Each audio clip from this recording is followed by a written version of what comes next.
ನಾವು ಕಳೆದ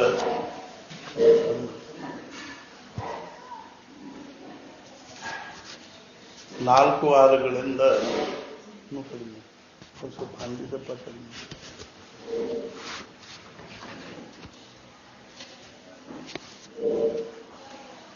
ಸತ್ಸಂಗವನ್ನ ಮಾಡ್ತಾ ಇದ್ದೀವಿ.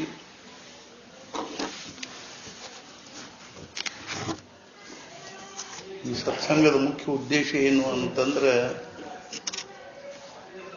ನಾವು ಒಂದು ಕ್ರಮಬದ್ಧವಾಗಿರ್ತಕ್ಕಂಥ ನಾಮ ಸಾಧನೆಯ ಒಂದು ಸ್ವರೂಪವನ್ನು ತಿಳ್ಕೊಂಡು ಅದಕ್ಕನುಸಾರವಾಗಿ ನಾಮ ಸಾಧನೆ ಮಾಡಬೇಕು. ನಾವೆಲ್ಲರೂ ನಾಮಸ್ಮರಣೆ ಮಾಡ್ತೀವಿ, ಜಪ ಮಾಡ್ತೀವಿ, ಅದೇ ರೀತಿಯಾಗಿ ಪ್ರವಚನ ಓದ್ತೀವಿ, ಚರಿತ್ರೆ ಓದ್ತೀವಿ, ಹಾಗೂ ಇನ್ನೂ ಅನೇಕ ಪುಸ್ತಕಗಳನ್ನು ಓದ್ತೀವಿ. ಆದರೆ ಮುಖ್ಯವಾಗಿ ನಮಗೆ ಯಾವ ಭಗವಂತನ ನಾಮಸ್ಮರಣೆ ಮಾಡಬೇಕಾಗಿದನೋ ಆ ನಾಮಸ್ಮರಣೆ ಒಂದು ಸೂತ್ರಬದ್ಧತಾ, ಒಂದು ಕ್ರಮಬದ್ಧತಾ ಅನ್ನುವಂಥದ್ದು ನಮಗದೊಂದು ಸರಿಯಾದ ಕಲ್ಪನೆ ಬಂದರೆ ನಮಗೆ ಆದಷ್ಟು ಬೇಗನೆ ನಾಮ ಸಾಧನೆಯಲ್ಲಿ ಮುಂದಿನ ಹೆಜ್ಜೆ ಇಡಲಿಕ್ಕೆ ಅನುಕೂಲ ಆಗ್ತದೆ. ಅದರಲ್ಲಿ ಮುಂದುವರಿಲಿಕ್ಕೆ ನಮಗೆ ಶಕ್ಯ ಆಗ್ತದೆ.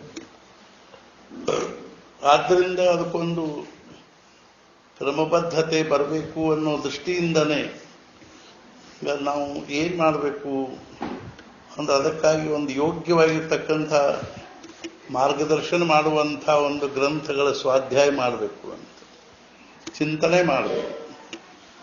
ಮಹಾರಾಜರು ಈಗ 1-2 ದಿವಸದ ಹಿಂದಿನ ಪ್ರವಚನದಾಗ ಹೇಳಿದರು, ನಮ್ಮ ಸಾಧನೆ ಸರಿಯಾದ ಪದ್ಧತಿಯಲ್ಲಿ ನಡೀಬೇಕು ಅಂದರೆ ಅದಕ್ಕೆ ಸ್ವಾಧ್ಯಾಯದ್ದು ಬಹಳ ಅವಶ್ಯಕತೆ ಇದೆ. ನಮಗೆ ಗ್ರಂಥಗಳ ಚಿಂತನೆಯೂ ಬಹಳ ಅವಶ್ಯಕವಾಗಿದೆ. ಒಬ್ಬರು ಅರ್ಥಾತ್ ಒಂದ್ಸಲ ತಾತ್ಯಾ ಸಾಹೇಬರೇ ಮಹಾರಾಜರನ್ನು ಕೇಳಿದರು, ಮಹಾರಾಜ್ ಸತ್ಸಂಗದಲ್ಲಿ ಪ್ರಕಾರ ಎಷ್ಟು ಅಂತ ಕೇಳಿ. तात्या साहेब एकदा महाराजांना विचारले की सत्संगामध्ये प्रकार किती आहे. महाराज ಹೇಳಿದ್ರು 3 ಪ್ರಕಾರ 3 ಪ್ರಕಾರ. ಯಾವ್ಯಾವು ಅಂತ ತಿಳ್ಕೊಂಡು ಕೇಳಿದಾಗ ಮಹಾರಾಜ ಹೇಳಿದ್ರು, ಮೊದಲೇದ್ದೇನು ಅಂದ್ರೆ ಅತ್ಯಂತ ಉತ್ತಮವಾಗಿರೋದು, ಶ್ರೇಷ್ಠವಾಗಿರೋದು ಮತ್ತು ನಿಶ್ಚಿತವಾಗಿ ನಮ್ಮನ್ನ ಭಗವಂತನವರೆಗೂ ಮುಟ್ಟಿಸ್ತಕ್ಕಂಥದ್ದು ಅಥವಾ ಭಗವಂತನ ಒಂದು ಅನುಭವವನ್ನು ತಂದುಕೊಡುವಂಥದ್ದು. ಸರಳ ಅಂದ್ರೆ ಸರಳ, ಕಠಿಣ ಅಂದ್ರೆ ಕಠಿಣ ಅನ್ನುವಂಥದ್ದು. ಯಾವ ಸಾಧನೆ ಅಂತಂದ್ರೆ ಸತ್ಸಂಗ ಅಂದ್ರೆ ಸತ್ಪುರುಷರ ಸಹವಾಸದಲ್ಲಿ ಬಿದ್ದುಕೊಂಡಿರೋದು ಮೊದಲೇ ಸತ್ಸಂಗ ಅಂತ. सत्पुरुषांच्या सहवास पडून राहिल्याने मोक्ष लाभ होतो ಅಂತ ಮಹಾರಾಜರು ಹೇಳಿದರು. ಸತ್ಪುರುಷರ ಸಹವಾಸದಲ್ಲಿ ಬಿದ್ದುಕೊಂಡಿರೋದ್ರಿಂದನೇ ಮೋಕ್ಷ ಲಾಭ ಆಗ್ತದೆ. ಸತ್ಪುರುಷರ ಸಹವಾಸದಲ್ಲಿ ಬಿದ್ದುಕೊಂಡಿರೋದಕ್ಕೆ 2 ಉದಾಹರಣೆ ಹೇಳ್ತೀನಿ. ಒಂದು ಹೆಂಗೆ ಹಿತ ಆಗ್ತದೆ, ಇನ್ನೊಂದು ಹೆಂಗೆ ಅಹಿತ ಆಗ್ತದೆ. ಹಿತ ಆಗೋ ಉದಾಹರಣೆ ಯಾರ್ದು ಅಂದ್ರೆ ಭಾವು ಸಾಹೇಬರು. ಅಹಿತ ಆಗೋ ಉದಾಹರಣೆ ಸಾಕಷ್ಟವ. ಒಂದು ಹೇಳಬೇಕು ಅಂದ್ರೆ ಹೃದಯನಾಥನ್.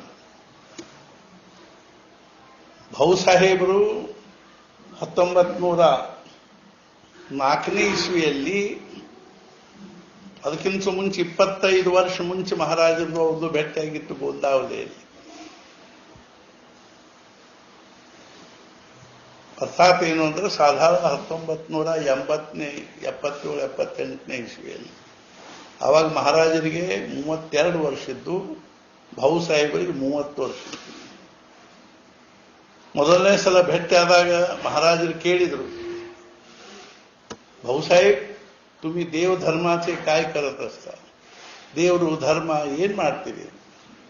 ಅವಾಗ ಭಾವುಸಾಹೇಬರು ಹೇಳಿದ್ರು, ಹಂಗೇನೇನು ಬಹಳ ವಿಶೇಷ ಏನು ಮಾಡೋದಿಲ್ಲ. ಭಾವುಸಾಹೇಬರು ಓರ್ಸಿಯರ್ ಆಗಿದ್ರು ಸಾತಾರಾದಲ್ಲಿ. ಅವರು ತಿಂಗಳಿಗೊಮ್ಮೆ ಪಗಾರ ಕೊಡಲಿಕ್ಕೆ ಸಾತಾರದಿಂದ ಮಸವಾಡ ತನಕ ಟಾಂಗಾದಲ್ಲಿ ಹೋಗ್ತಿದ್ರು. ಹಂಗೆ ಟಾಂಗಾದಲ್ಲಿ ಹೋಗುವಾಗ ಒಂದು ಗೋಂದಾವಲಿಯಲ್ಲಿ ಮುಕ್ಕಾಂ ಮಾಡಿದ್ರು, 2 ಸಲ ಮಾಡ್ಯಾರ. ನೀವು ಹಂಗೆ ದೇವಧರ್ಮದ್ದು ಏನ್ ಮಾಡ್ತೀರಿ ಅಂತ ಕೇಳಿ ಅವ್ರು ಹೇಳಿದ್ರು, ಹಂಗೇನು ವಿಶೇಷ ಏನು ಮಾಡೋದಿಲ್ಲ, 2 ಹೊತ್ತು ಸಂಧ್ಯಾ ವಂದನೆ ಮಾಡ್ತೀನಿ, ಭಗವದ್ಗೀತಾದ್ದು 1 ಅಧ್ಯಾಯ ಓದ್ತೀನಿ. ಅವ ಮಹಾರಾಜರು ಒಮ್ಮೆಲೆ ಏನಂದ್ರು ಅಂದ್ರೆ 9ನೇ ಅಧ್ಯಾಯ ಓದ್ಕೋತ ಹೋಗ್ರಿ ಅಂತ. 9ನೇ अध्याय ओदरी. तुम्ही देवधर्माचे काय करता असे म्हटले तर ते म्हणाले, तसे काय फारसे काय करत नाहीये, 2दा संध्यावंदन करतो आणि भगवद्गीतेचा 1 अध्यायाचं वाचन करतो. तेव्हा महाराज परदेशी म्हणाले की तुम्ही 9वा अध्याय वाचत जावं.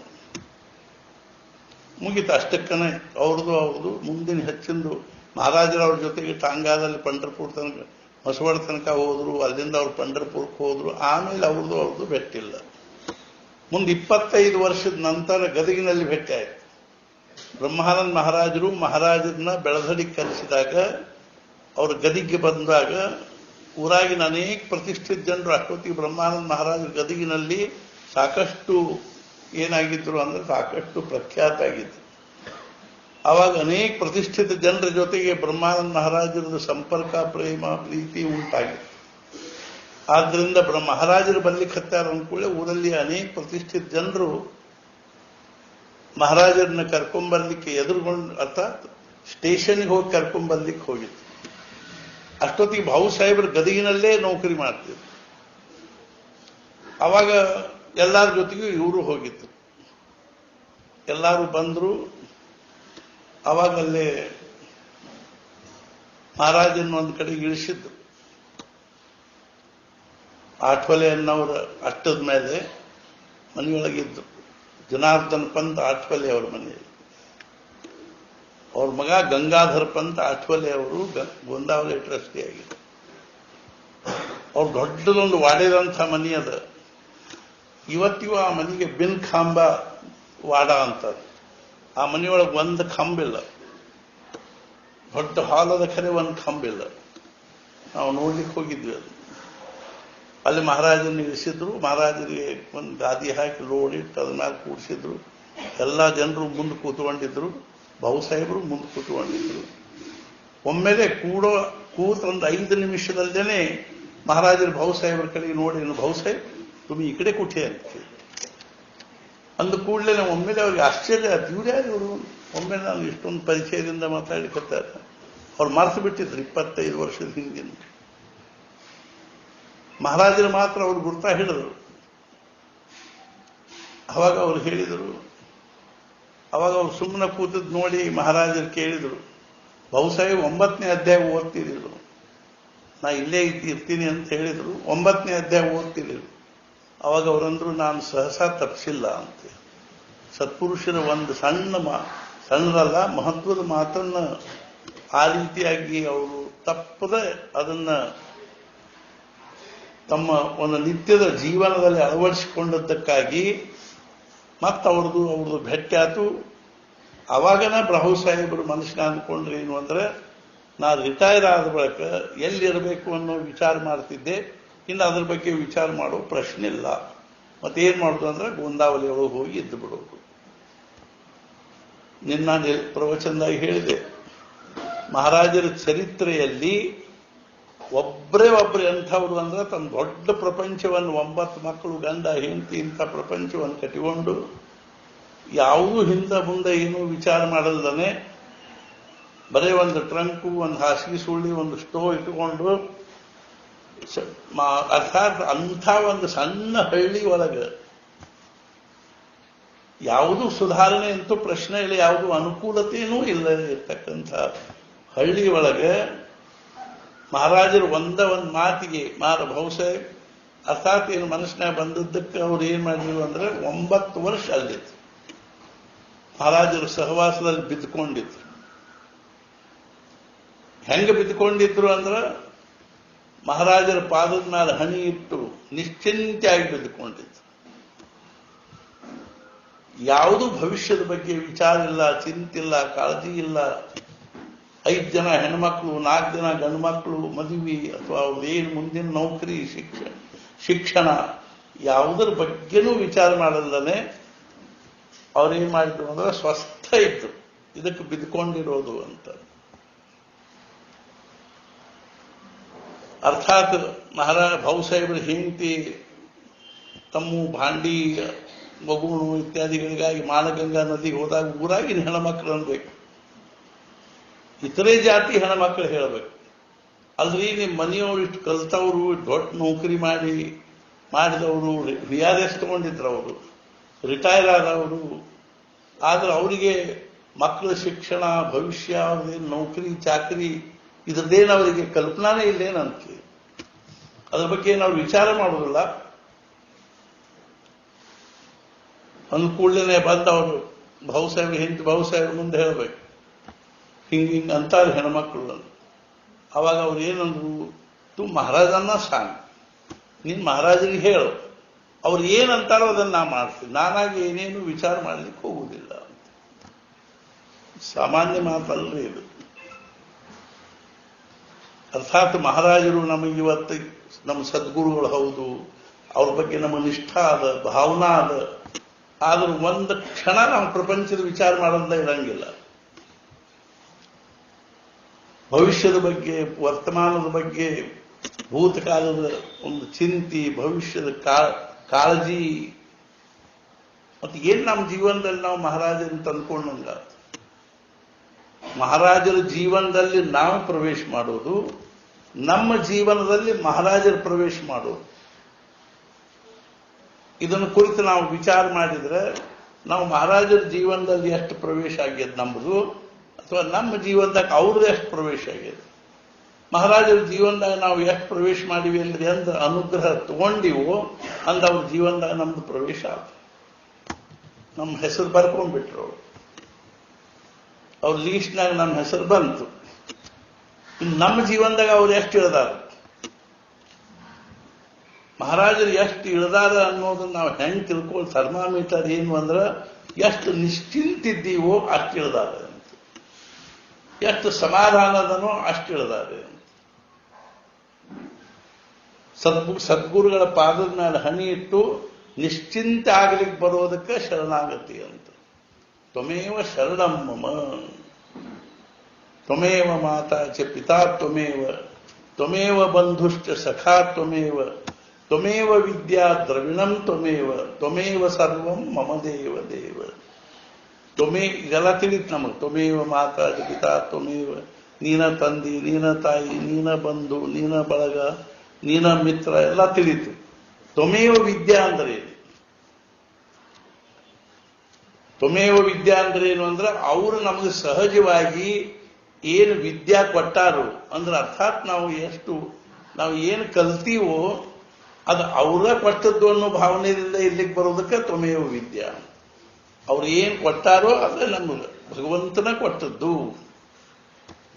ಅದೇ ನಮ್ಮ ವಿದ್ಯಾ ಅಂದ್ರೆ ಅವರೇ ನಮ್ಮ ವಿದ್ಯಾ, ಅವ್ರು ಕೊಟ್ಟದ್ದ ನಮ್ಮ ವಿದ್ಯಾ. ನಮಗೆ ಅದನ್ನು ಕಲಿಬೇಕಾಗಿತ್ತು, ಇದನ್ನು ಕಲಿಬೇಕಾಗಿತ್ತು, ನಾವು ಹಂಗಾಗಬೇಕಾಗಿತ್ತು, ನಾವು ಹಿಂಗಾಗಬೇಕಾಗಿತ್ತು, ಯಾವುದೇ ರೀತಿ ವಿಚಾರ ಮಾಡಲ್ಲದೆ ಅವರ ನಮ್ಮ ವಿದ್ಯಾ. ಅವ್ರು ಎಷ್ಟು ಕೊಟ್ಟಾರೋ ಕೈ ಎತ್ತಿ ಅಷ್ಟ ನಮ್ಮ ವಿದ್ಯಾ. ಆಮೇಲೆ ತ್ವಮೇವ ದ್ರವಿಣಂ, ದ್ರವಿಣ ಅಂದ್ರೆ ದುಡ್ಡು. ಅವ್ರು ಎಷ್ಟು ಕೊಟ್ಟಾರೋ ಅಷ್ಟೇ ನಮ್ಮ ದುಡ್ಡು ಅನ್ನುವಂಥ ಭಾವನೆಯಿಂದ ಸಮಾಧಾನದ ಇಲ್ಲಿಗೆ ಬರೋದು. ಇಲ್ಕೊಳ್ತಾರೆ ಭಾವುಸಾಹೇಬ್ರು ಹಿಂಗೆ 9 ವರ್ಷ 1913 ಇಸ್ವಿವರೆಗೂ ಇತ್ತು. ಅಷ್ಟಕ್ಕೆ ಮುಗೀತೇನು ಅಂದ್ರೆ ಮುಗಿಲಿಲ್ಲ. ಮತ್ತೆ ಮಹಾರಾಜರು ಅವರಿಗೆ ಅರ್ಥಾತ್ 22ನೇ ತಾರೀಕಿನ ದೇಹ ಬಿಟ್ಟರು. 18ನೇ ತಾರೀಕಿನ ದಿವಸ ಗುರುವಾರ ದಿವಸ ಮಹಾರಾಜರು ಕಾಳೆ ಅವ್ರ ಮನೆಗೆ ಊಟಕ್ಕೆ ಹೋದಾಗ ಭಾವುಸಾಹೇಬ್ರಿಗೆ ಮತ್ತೆ ಹೇಳಿದ್ರೇನು, ಭಾವುಸಾಹೇಬ್ ನನ್ನ ಪಶ್ಚಾತ್ 12 ವರ್ಷ ಇಲ್ಲೇ ಇರಿ ಅಂತ. ನಾವು ಯಾರಿಗಾದ್ರೂ ಹೆಬ್ಬಳ್ಳಿಯಾಗಿ ಇರ್ಲಿ ಅಂತ ಹೇಳಿಕ್ಕೆ ಎಷ್ಟರೇ ಹೆದರ್ತೀವಿ ಅಂದ್ರೆ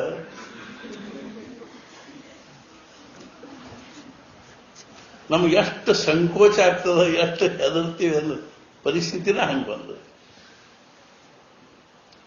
ಎಷ್ಟರ ನಾವು ಪರಿಸ್ಥಿತಿಗೆ ಏನಾಗಿವೆ ಅಂದ್ರೆ ಹಮ್ ಜಕಡೆ ಹುಯೇ. ಅದಕ್ಕೆ ನಾವು ಎಷ್ಟರ ಕಟ್ಟಲ್ಪಟ್ಟಿವಿ ಅಂತ ತಿಳ್ಕೊಂಡ್ರೆ ಅದರಿಂದ ನಮಗೆ ಅಳಿಗಾಡಿಸ್ಲಿಕ್ಕೆ ಬರ. ಅದ್ರ ಮುನ್ನ 12 ವರ್ಷ ಅವರಲ್ಲೇ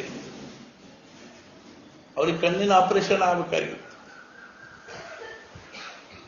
ಆವಾಗ ಅವರು ಹೇಳಿದ್ರು, ಸ್ಪಷ್ಟವಾಗಿ ಹೇಳಿದ್ರು, ಮಹಾರಾಜರು 12 ವರ್ಷ ಇಲ್ಲಿರಂತಾರ, ನನ್ನ ಕಣ್ಣಿನ ಆಪರೇಷನ್ ಅವಶ್ಯಕತೆ ಇಲ್ಲ, ನನಗೇನು ಕಣ್ಣು ಚಲೋ ಆಗಿ ಓದೋದು ಅಷ್ಟರಾಗದ, ನನಗೇನು ಬೇಕಾಗಿಲ್ಲ, ನಾಮಸ್ಮರಣೆ ಮಾಡ್ಲಿಕ್ಕೆ ಕಣ್ಣಿನ ನನಗೇನು ಬಾಧಾ ಉಂಟಾಗುವುದಿಲ್ಲ, ಕಣ್ಣು ಕಾಣಿಸ್ತಾ ಇದ್ರೆ ನನಗೇನು ವ್ಯತ್ಯಯ ಬರೋದಿಲ್ಲ.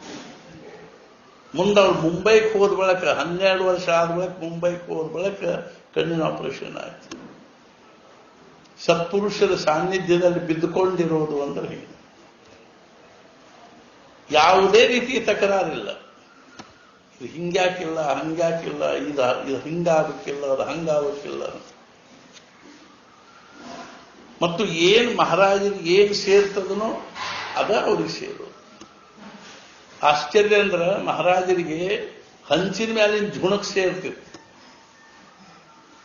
ಈಗ ಭಕ್ರಿ ಮಾಡಿದ ಬಳಿಕ ಹಂಚಿನ ಮೇಲೆ ಒಂದು ಒಗ್ಗರಣೆ ಹಾಕಿ, ಸ್ವಲ್ಪ ಎಣ್ಣೆ ಹಾಕಿ, ಒಗ್ಗರಣೆ ಹಾಕಿ, ಅಥವಾ ನೀರು ಹಾಕಿ ಅಲ್ಲೇ ಒಂದು ಸ್ವಲ್ಪ ಝುಣಕ ಮಾಡ್ತಿರ್ತಾರೆ.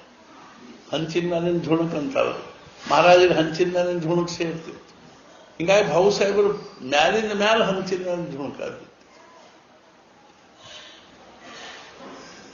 ಒಂದ್ಸಲ ಬೆಲ್ಸರವ್ರು ಕೇಳಿದ್ರು, भाऊ साहेब ही काय आहे? रोज काय म्हणजे तव्यावरचं पिठलं खायचं, प्रति दिवस हंचिನ ಮೇಲೆ ಝುಣಕಿ ಏನಿದ್ರು नाही त्यांना आवडतं, ಅವ್ರಿಗೆ ಸೇರ್ತದ. ಬಿಕಾಸ್ ನಾ ಯಾಕೆ ಹೇಳಿಕತ್ತೀನಿ ಅಂದ್ರೆ ಸತ್ಪುರುಷರ ಸಾನ್ನಿಧ್ಯದಲ್ಲಿ ಬಿದ್ದುಕೊಂಡಿರೋದು ಅನ್ನೋದು ಎಷ್ಟು ಕಠಿಣದ ಅಂದ್ರೆ ಯಾವುದು ತಕರಾರಿಲ್ಲ, ಯಾವುದು ಅಪೇಕ್ಷಾ ಇಲ್ಲ, ಯಾವುದು ಉಪೇಕ್ಷಾ ಇಲ್ಲ. ಇದು ಮೊದಲನೇ. ಇನ್ನು ಎರಡನೇ ಸತ್ಸಂಗದ ಲಕ್ಷಣ ಏನು ಅಂದ್ರೆ ಸತ್ಪುರುಷರ ದಿವ್ಯವಾಗಿರ್ತಕ್ಕಂಥ ವಿಚಾರಗಳನ್ನು ನಿರಂತರವಾಗಿ ಚಿಂತನೆ ಮಾಡೋದು, ಯಾವಾಗಲೂ ಅದನ್ನು ಚಿಂತನೆ ಮಾಡೋದು. ಅಂದ್ರೂ ನಾವು ಸತ್ಸಂಗದಲ್ಲಿ ಇದ್ದಂಗ. ಅರ್ಥಾತ್ ಏಕನಾಥಿ ಭಾಗವತ್ ತೋಡ್ರಿ, ಜ್ಞಾನೇಶ್ವರಿ ತೋಡ್ರಿ, ತುಕಾರಾಮ್ ಗಾಥಾ ತೋಡ್ರಿ, ಅಥವಾ ಮತ್ಯಾವುದಾದ್ರೂ. ಆ ದೃಷ್ಟಿಯಿಂದ ಏನಪ್ಪಾ ಅಂದ್ರೆ ಬೆಲ್ಸರೆ ಅವ್ರದ್ದು ಪುಸ್ತಕ ತೋಡ್ರಿ. ಇದು ನಮಗೆ ಆಗಲಿಲ್ಲ ಅಂದ್ರೆ, ಎಲ್ಲರಿಗೂ ಅದನ್ನೂ ಮಾಡ್ಲಿಕ್ಕೆ ಆಗಲಿದ್ರೆ ಮೂರನೇದು ಯಾವುದು ಅಂದ್ರೆ ನಾಮಸ್ಮರಣೆ. ಮಹಾರಾಜ ನಾಮ ಅಂದ್ರೆ ಸತ್ ಅಂದ್ರೆ ಪರಮಾತ್ಮ, ಸ್ಮರಣೆ ಅಂದ್ರೆ ಆ ಭಗವಂತನ ಸ್ಮರಣೆ ಮಾಡುವುದು ಅಂದ್ರೆ ನಾಮಸ್ಮರಣೆ ಮಾಡುವುದು. ಈ ಪ್ರಕಾರವಾಗಿ ಏನದ ಅಂದ್ರೆ 3 ಪ್ರಕಾರದಿಂದ ಸತ್ಸಂಗದ ಅಂತ.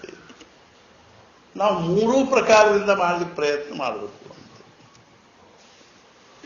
ನಮಗ ಎಷ್ಟು ಶಕ್ಯದನೋ ಅಷ್ಟು, ಎಲ್ಲಿ ಶಕ್ಯದನೋ ಅಲ್ಲಿ ಸತ್ಪುರುಷರ ಸಹವಾಸದಲ್ಲಿ ಪ್ರಯತ್ನ ಮಾಡಬೇಕು.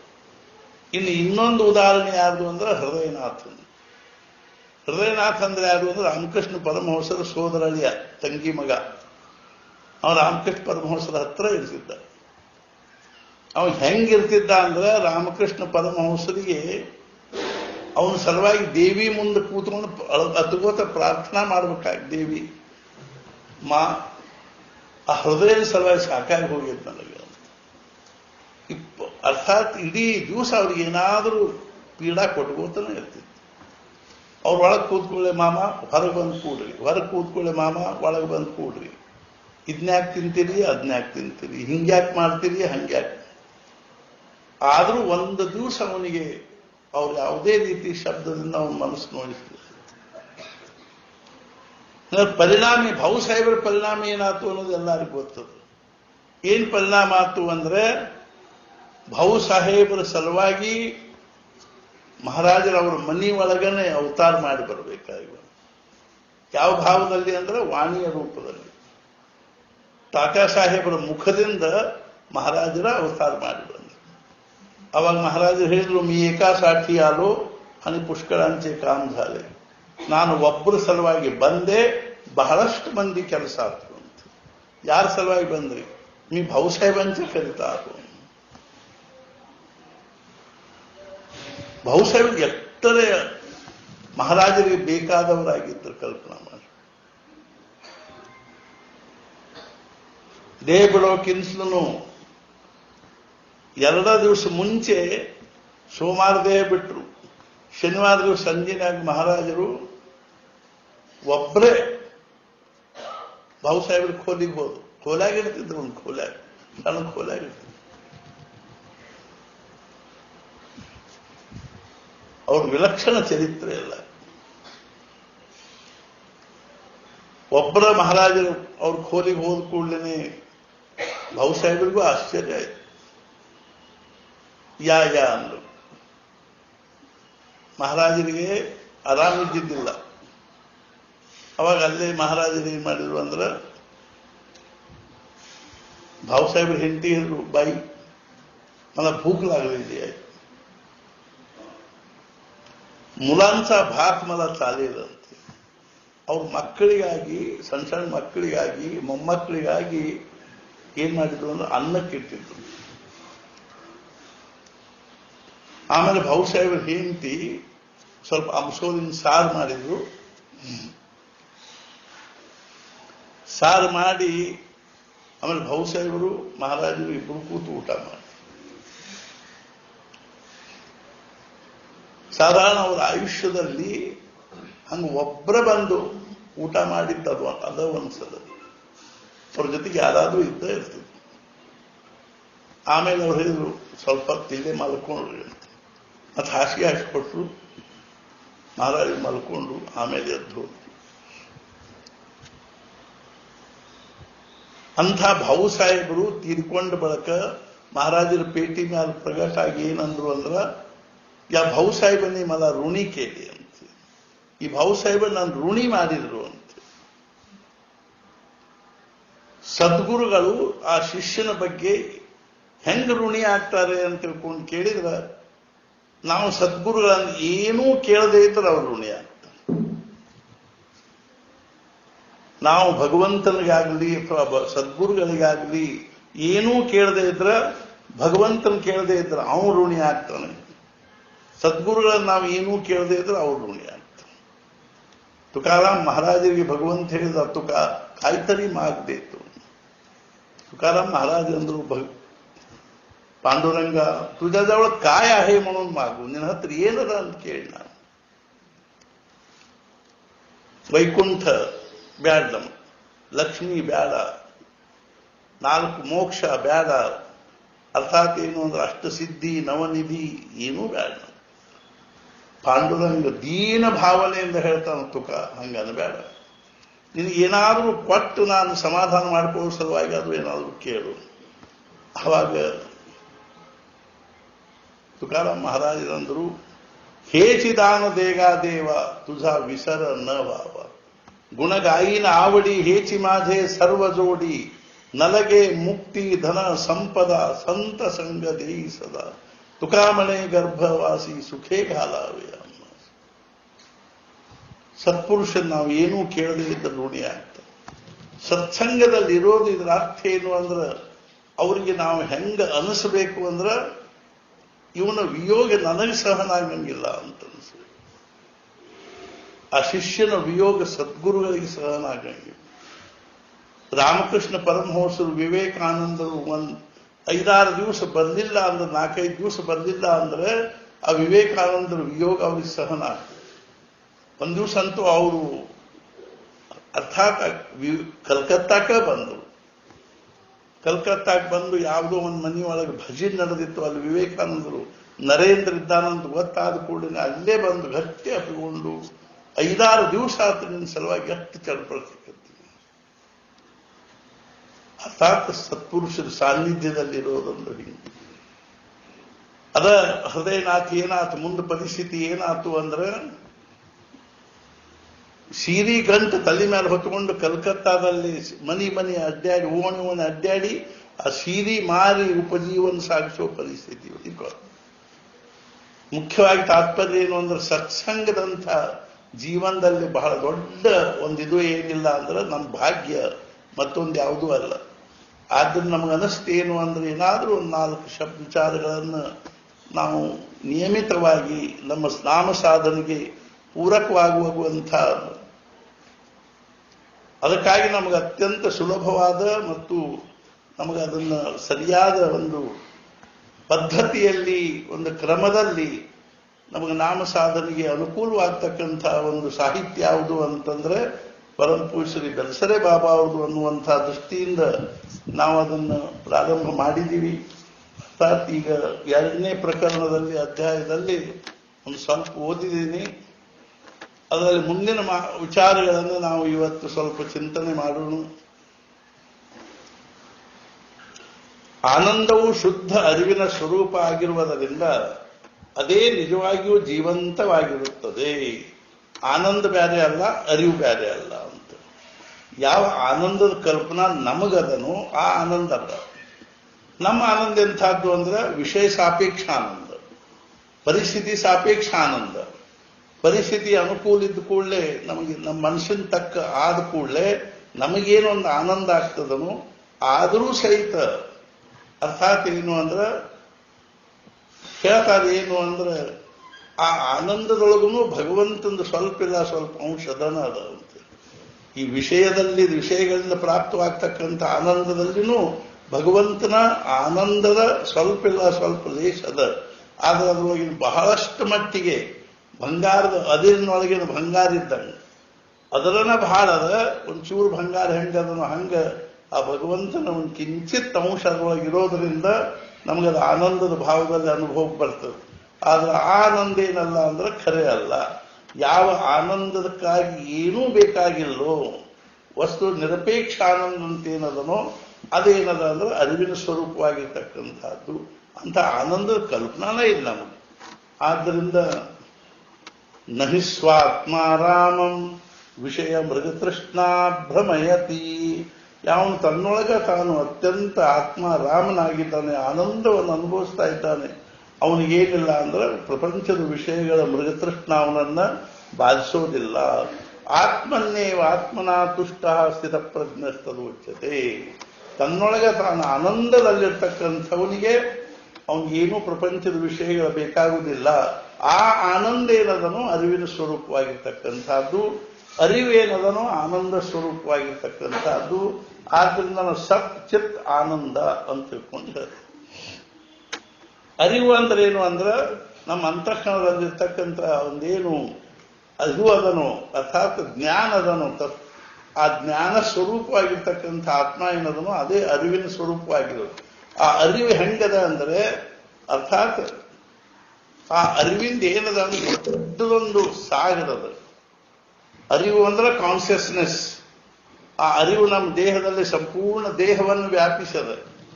ಆ ದೇಹವನ್ನು ವ್ಯಾಪಿಸದ ಅನ್ನೋದಕ್ಕೆ ಉದಾಹರಣೆ ಏನು ಅಂತಂದ್ರೆ ಅಕಸ್ಮಾತ್ ರಾತ್ರಿ ನಿದ್ದೆ ಹತ್ತಿರ್ತದೆ. ನಮಗೆ ನಿದ್ದೆ ಹತ್ತಿದಾಗ ಕಾಲಿಗೆ ಒಂದು ಏನದ ಅಂದ್ರೆ ಒಂದು ಕಟ್ಟಿರ್ಬೇಕು, ಸಣ್ಣ ಇರ್ಬೇಕು, ಕೆಂಪಿರ್ಬೇಕು, ಕಡಿತು.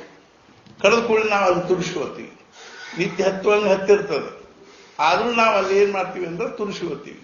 ಇದರ ಅರ್ಥ ಏನು ಅಂದ್ರೆ ನಮ್ಮ ಶರೀರದಲ್ಲಿ ಆಪಾದ ಮಸ್ತಕ ಶರೀರದಲ್ಲಿ ಅರಿವು ಜಾಗೃತವಾಗೇ ಇರ್ತದೆ. ಅದೇನು ಒಂದು ಅರಿವು ಕಾನ್ಸಿಯಸ್ನೆಸ್ ಅದನ್ನು ಅದೇ ನಮ್ಮ ದೇಹದಲ್ಲಿ ಅದು ಸೂಕ್ಷ್ಮ ಅಕ್ಕೋತ ನಮ್ಮ ಅಂತಃಕರಣದಲ್ಲಿ ಅಂದ್ರೆ ನಮ್ಮ ಬುದ್ಧಿಯಲ್ಲಿ ನಮ್ಮ ಮನಸ್ಸಿನಲ್ಲಿ ಆ ಅರಿವಿಂದ ಏನು ಒಂದು ಅಸ್ತಿತ್ವ ಇದೆ, ಇರುವಿಕೆ ಇದೇನೋ ಅದ ಏನು ಅಂತಂದ್ರೆ ಅರಿವಿನ ಇರುವಿಕೆಯ ಅರ್ಥಾತ್ ಏನು ಅಂದ್ರೆ ಅನುಸಂಧಾನ ಅಂದ್ರೆ ಆ ಭಗವಂತನ ಒಂದು ಸ್ಮರಣೆ ಇದ್ದಂಗೆ. ಅರ್ಥಾತ್ ಏನು ಅಂದ್ರೆ ಭಗವಂತನ ಇರುವಿಕೆಯ ಅರಿವಿನ ನಮ್ಮ ಅಂತಃಕರಣ ಭಗವಂತ ಇದ್ದಾನ. ಯಾವ ಭಾವದಲ್ಲಿದ್ದಾನಂದ್ರೆ ಅರಿವಿನ ಭಾವದಲ್ಲಿದ್ದಾನೆ. ಕಾನ್ಸಿಯಸ್ನೆಸ್ ಅರಿವಿನ ಭಾವದಲ್ಲಿ ಆ ಅರಿವಿನ ಇರುವಿಕೆಯಿಂದಾಗೆ ನಮ್ಮ ದೇಹಕ್ಕೆ ಜೀವಂತಪಣ ಬಂದದ್ದು. ಆ ಅರಿವಿನ ಇರುವಿಕೆ ಇಲ್ಲ ಅಂದ್ರೆ ಜೀವಂತನ ಹೋತು ಅಂತ. ಆ ಅರಿವಿನ ಇರುವಿಕೆಯಿಂದಲೇ ನಮ್ಮ ದೇಹಕ್ಕೆ ಚಿವುಟ್ ನೋಡ್ತಾರೆ. ಚಿವುಟ್ ನೋಡಿದ ಕೂಡಲೇ ಅರಿವು ಜೀವಂತದ ಅಂತ ಅನ್ಸುವಂತ ಭಾವ ಬರ್ತದೆ. ಆದ್ರಿಂದ ಏನದಂದ್ರೆ ಆ ಅರಿವು ಹೆಂಗದ ಅಂದ್ರೆ ಅರಿವು ಅಂದ್ರೆ ಜ್ಞಾನ. ಆ ಜ್ಞಾನ ಎಲ್ಲಿ ಜ್ಞಾನದನೋ ಅಲ್ಲಿ ಆನಂದದ, ಎಲ್ಲಿ ಅಜ್ಞಾನದನೋ ಅಲ್ಲಿ ದುಃಖದ. ಎಲ್ಲಿ ಅಜ್ಞಾನದನೋ ಅಲ್ಲಿ ದುಃಖದ, ಎಲ್ಲಿ ಜ್ಞಾನದನೋ ಅಲ್ಲಿ ಆನಂದದ. ಆದ್ರಿಂದ ಅರಿವು ಬೇರೆ ಅಲ್ಲ, ಆನಂದ ಬೇರೆ ಅಲ್ಲ, ಮತ್ತೆ ಇನ್ನೊಂದೇನು ಅಂದ್ರೆ ಇರುವಿಕೆ ಬೇರೆ ಅಲ್ಲ. ಸತ್ ಬೇರೆ ಅಲ್ಲ, ಚಿತ್ ಬೇರೆ ಅಲ್ಲ, ಆನಂದ ಬೇರೆ ಅಲ್ಲ. ಇವು ಮೂರು ಬೇರೆ ಬೇರೆ ಲಕ್ಷಣ ಅಲ್ಲ.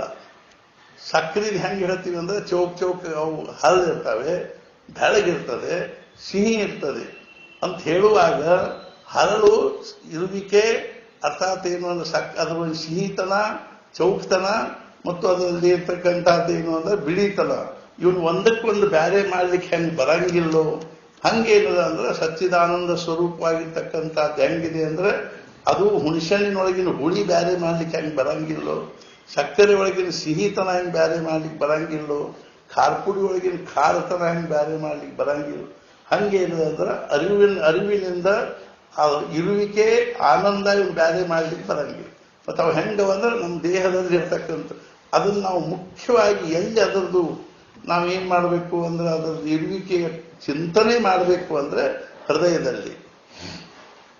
ಆನಂದವು ಶುದ್ಧ ಅರಿವಿನ ಸ್ವರೂಪವಾಗಿರುವುದರಿಂದ ಅದೇ ನಿಜವಾಗಿಯೂ ಜೀವಂತವಾಗಿರುತ್ತದೆ. ಆನಂದ ಶುದ್ಧ ಅರಿವಿನ ಸ್ವರೂಪ. ಅರಿವೇನಪ್ಪ ಅಂದ್ರೆ ಅದೇನಿಲ್ಲ ಅಂದ್ರೆ ಅದು ಜಡ ಇಲ್ಲ, ಕಲ್ಲಿನಂಗಿಲ್ಲ, ನಿರ್ಜೀವಿಲ್ಲ. ಅದು ಅರಿವೇನದ ಅಂದ್ರೆ ಜೀವಂತದ. ಆ ಅರಿವಿಗೇನಿದೆ ಅಂತಂದ್ರೆ ಜೀವಂತತನ ಅಂತ. ಈ ನಾವು ಉಸಿರಾಡಿಸ್ತೀವಿ ಅಂತಕೊಂಡು ಜೀವಂತಿಲ್ಲ. ಅರ್ಥಾತ್ ಏನು ಅಂದ್ರೆ ನಮ್ಮಲ್ಲಿರ್ತಕ್ಕಂಥ ಅರಿವನ್ನ ನಮಗೆ ಜೀವಂತತನವನ್ನು ಕೊಟ್ಟರು. ಉಸಿರನ್ನೂ ನಿಲ್ಲಿಸಿ ಎಷ್ಟೋ ವರ್ಷ ಇರ್ತಾರಿಲ್ಲ. ನಿರ್ವಿಕಲ್ಪ ಸಮಾಧಿಯಲ್ಲಿರ್ತಕ್ಕಂಥವ್ರು ಉಸಿರು ನಿಂತು ಬಿಟ್ಟಿರ್ತದವ್ರು, ವರ್ಷಾನುಗಟ್ಲೆ ಇರ್ತಾರೆ. ಉಸಿರು ಸಹಿತ ಇಲ್ಲದೆ ಇರ್ತಕ್ಕಂಥ ಅವಸ್ಥಾದಲ್ಲಿ ಅವ್ರು ವರ್ಷಾನುಗಟ್ಲೆ. ನಾನು ರಾಮಾವತಾರ ಆಗೋಕ್ಕಿಂತಲೂ ಮುಂಚೆ ಕೂತಿರೋ ಯೋಗಿ ನಾವು ಚರಿತ್ರೆಯಲ್ಲಿ ಓದ್ತೀವಿ. ಅದೇನು ಅತಿಶಯೋಕ್ತಿ ಅಲ್ಲ ಅದು.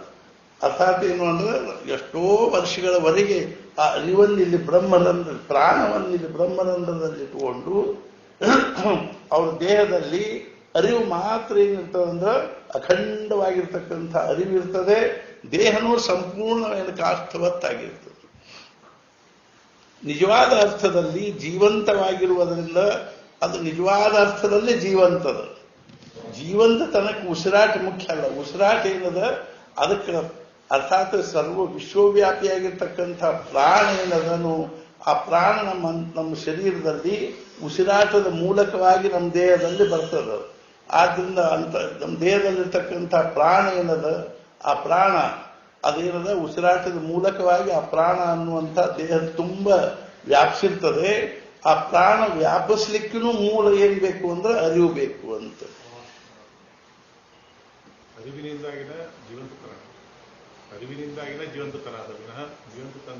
ಅರಿವಿದ್ದಲ್ಲೇ ಜೀವಂತತನ ಬಂದದೆ. ಅರಿವು ಬೇರೆ ಅಲ್ಲ, ಜೀವಂತತನ ಬೇರೆ. ಆ ಜೀವಂತತನವನ್ನ ಸುರಕ್ಷಿತವಾಗಿಡೋದಕ್ಕಾಗಿ ಇದೇನದ ಉಸಿರಾಟ ಮತ್ತಿದು ಬೇಕಾಗಿರ್ತಕ್ಕಂಥ. ಜೀವಂತವಾಗಿರುವುದರಿಂದ ಅದು ಶಕ್ತಿಮಾನ್, ಗತಿಮಾನ್ ಹಾಗೂ ನಿಯಮವಾನ್ ಆಗಿರುತ್ತದೆ. ಪ್ರತಿಯೊಬ್ಬ ಮನುಷ್ಯನ ಅಂತಃಕರಣದಲ್ಲಿರುವ ಈ ಆನಂದವು ಅವನನ್ನು ತನ್ನ ಕಡೆಗೆ ಎಳೆಯುತ್ತಿರುತ್ತದೆ. ಓದಿದ್ದದ ಇದು, ಆದರೂ ಒಮ್ಮೆ ಓದ್ತೀನಿ. ಮನುಷ್ಯನ ಅಂತಃಕರಣದಲ್ಲಿರುವ ಈ ಆನಂದವು ಅವನನ್ನು ತನ್ನ ಕಡೆಗೆ ಎಳೆಯುತ್ತಿರುತ್ತದೆ. ನಮ್ದು ಯಾವಾಗಲೂ ಪ್ರವೃತ್ತಿ ಅದರ ಕಡೆಗೆ ಅದ ಅಂದ್ರೆ, ಮನಸ್ಸು ಅದರ ಕಡೆಗೆ ಎಳೀತಿರ್ತ ಅಂದ್ರೆ ನನಗೆ ಆನಂದದ ಕಡೆಗೆ ಎಳೀತದೆ. ಪ್ರತಿಯೊಬ್ಬರಿಗೂ ಆನಂದ ಬೇಕು. ಆನಂದ ಬೇಕು ಅನ್ನೋದಕ್ಕಾಗಿ ಇಷ್ಟೆಲ್ಲ ಧರ್ಪಣ ನಡೆದಂತೆ. ಆದ್ದರಿಂದ ತಿಳಿದೋ ತಿಳಿಯದೋ ಪ್ರತಿಯೊಬ್ಬ ಮನುಷ್ಯನ ಸ್ವಾಭಾವಿಕ ಪ್ರವೃತ್ತಿಯು ಆನಂದ ಕಡೆಗೆ ಇರುತ್ತದೆ. ಯಾರಿಗೆ ಆನಂದ ಬೇಡ ಹೇಳಿ ನೋಡು? ಎಲ್ಲರಿಗೂ ಆನಂದ ಬೇಕು. ಸಣ್ಣಕ್ಕೆ ಮುಂದೆ ಕ್ರಿಮಿ ಹಿಡ್ಕೊಂಡು ಪ್ರತಿಯೊಬ್ಬರಿಗೂ ಆನಂದ ಬೇಕು. ಆದ್ರೆ ಅದನ್ನ ಪಡ್ಕೊಳ್ಳೋ ಒಂದು ದಿಶಾ ಏನದ ತಪ್ಪಿದ ಅಂತ. ಆನಂದವೆಂದರೆ ಪೂರ್ಣ ಸಮಾಧಾನ ಅಥವಾ ಅಭಂಗ ಶಾಂತಿ. ಮನುಷ್ಯನು self satisfaction. Happiness means self satisfaction. ಆನಂದ ಅಂದ್ರೆ ಏನು ಅಂದ್ರೆ ಆತ್ಮತೃಪ್ತಿ. ಅಲ್ಲಿ ನಮ್ಗೆ ಏನೂ ಬೇಕಾಗಿಲ್ಲ ಅನ್ನುವಂಥ ಭಾವನೆ ಖರೆ ಆನಂದ ಅಂತ. ನಾವು ಏನೋ ತಿಂದ್ವಿ ಆನಂದ ಅಥವಾ ಅದು ಆನಂದ ಅಲ್ಲ. ಅದು ನನಗೇನೂ ಬೇಕಿಲ್ಲ ಅನ್ನುವಂಥ ಭಾವದಲ್ಲಿ ಶಾಂತವಾಗಿರೋದಕ್ಕೆ ಆನಂದ ಅಂತ. ಒಂದು ಉದಾಹರಣೆ ಹೇಳ್ತೇನೆ. ಹೆಂಗೆ ಅಂದ್ರೆ, ನಾನು ಇಬ್ಬರು ಸತ್ಪುರುಷನ ಪ್ರತ್ಯಕ್ಷ ಭೇಟಿಯಾಗಿ ನೋಡೀನಿ. ಭೇಟಿಯಾಗಿನ ಅಂತಿದ್ರ ಅರ್ಥ ಏನು? ನೋಡೀನಿ. ಒಬ್ರು 35 ವರ್ಷ ಒಂದು ಹಾಸಿಗೆ ಮೇಲೆ ಕೂತವ್ರಿಗೆ ಎದ್ದಿಲ್ಲ. ಯಾವ ಆಧಾರ ಮೇಲೆ ಕೂತಿದ್ರು ಕಲ್ಪನಾ ಮಾಡಿ.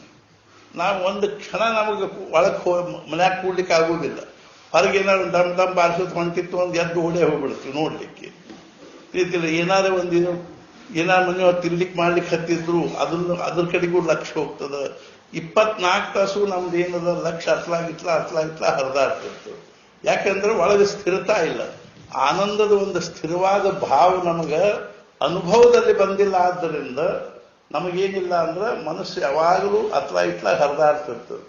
ಯಾರಿಗೆ ತನ್ನೊಳಗೆ ತಾನು ಆನಂದದ ಅವಸ್ಥಾದ ಅನುಭವ ಬಂದದನೋ ಅವನಿಗೆ ಕಣ್ಣು ತೆಗಿಬೇಕನ್ಸೈತ್ ಅನ್ಸುದು. ನಿಮಿಷೋನ್ಮೇಷಯೋರಪಿ ಆಲಸ್ಯ ದುರಂಧರಸ್ಯೈವ ಸುಖಂ ನಾಣ್ಯಸ್ಯ ಕಸ್ಯಚಿತ್. ಅಷ್ಟಾವಕ್ರ ಸಂಹಿತಾದಲ್ಲಿ ಹೇಳ್ತಾರೆ, ಕಣ್ಣು ತೆಗಿಲಿಕ್ಕೆ ಮುಚ್ಚಲಿಕ್ಕೂ ಯಾರಿಗೆ ಆಲಸ್ಯ ಅನ್ನಿಸ್ತದನು ಅವನಿಗೆ ಸುಖಾನೇ ಹೊರತು ಬಾಕಿದವ್ರಿಗಿಲ್ಲ. ಆ ಅವಸ್ಥೆ ಅವ್ರು ಹೆಂಗಿರ್ತಂದ್ರೆ ಕಣ್ಣು ತೆಗೆದು ಸಹಿತ ನೋಡ್ಲಿಕ್ಕೆ ಅವ್ರು ತಯಾರಾಗುವುದಿಲ್ಲ. ಹೃಷಿಕೇಶದಲ್ಲೇ ಒಬ್ಬ ಮಸ್ತಾನ ಅಂತಿದ್ದ. ಅವನ ಅವಸ್ಥೆ ಹೆಂಗಿತ್ತು ಅಂದ್ರೆ ಗಂಗಾ ನದಿ ದಂಡಿ ಮೇಲೆ ಘಾಟ್ ಮೇಲೆ ಬಿದ್ದುಕೊಂಡಿರು. ನಾನು ಎಷ್ಟೋ ಸಲ ಅವ್ನ ಮಗ್ಗಲ್ದಾಗ ಕೂತ ಅವ್ರು ಯಾರು ಉಣಿಸ್ಲಿಕ್ಕೆ ಬರ್ತಿದ್ರು ಅವ್ರು ಉಣಿಸೋ ಮುಂದೆ ಮಗ್ಗಲ್ದಾಗ ಕೂತ್ ನೋಡಿನಿ. ಅವ್ನು ಹೆಂಗ್ ಮಸ್ತಾನ ಬಿದ್ಕೊಂಡಿರ್ಬೇಕು. ಇನ್ನೊಬ್ರು ಮಸ್ತ್ ರಾಮ್ ಬಾಬಾ ಅಂತಿದ್ರು, ಅವರು ಬಿದ್ಕೊಂಡಿರ್ತಿದ್ರು ತುಂಬನ ರೀತಿಯಲ್ಲಿ. ಅಲ್ಲಿ ಬಿದ್ದುಕೊಂಡಲ್ಲೇ ಅವರು ಕೋಟಿಗಟ್ಟಲೆ ಧನ ಸಂಪಾದನೆ ಮಾಡ್ತಿದ್ರು. ನೀವು ಆಯುಷ್ಯದ ಖರ್ಚುಪಟ್ಟಿ ಮಾಡಿ ಏನ್ ಮಾಡ್ತೀವಿ? ಅಲ್ಲಿ ಬಿದ್ದುಕೊಂಡಲ್ಲೇ ಅವ್ರ ಹೆಸರಿನಲ್ಲಿ ಕೋಟ್ಯಾಂಗಟ್ಟಲೆ ದುಡ್ಡಿಂದು ಅಲ್ಲಿ ವ್ಯವಹಾರ ನಡೀತಿತ್ತು. ಅವ್ರೇನು ಅದ್ರ ಕಡೆ ಕಣ್ಣೆತ್ ಸಹಿತ ನೋಡ್ತಿದ್ದಿಲ್ಲ.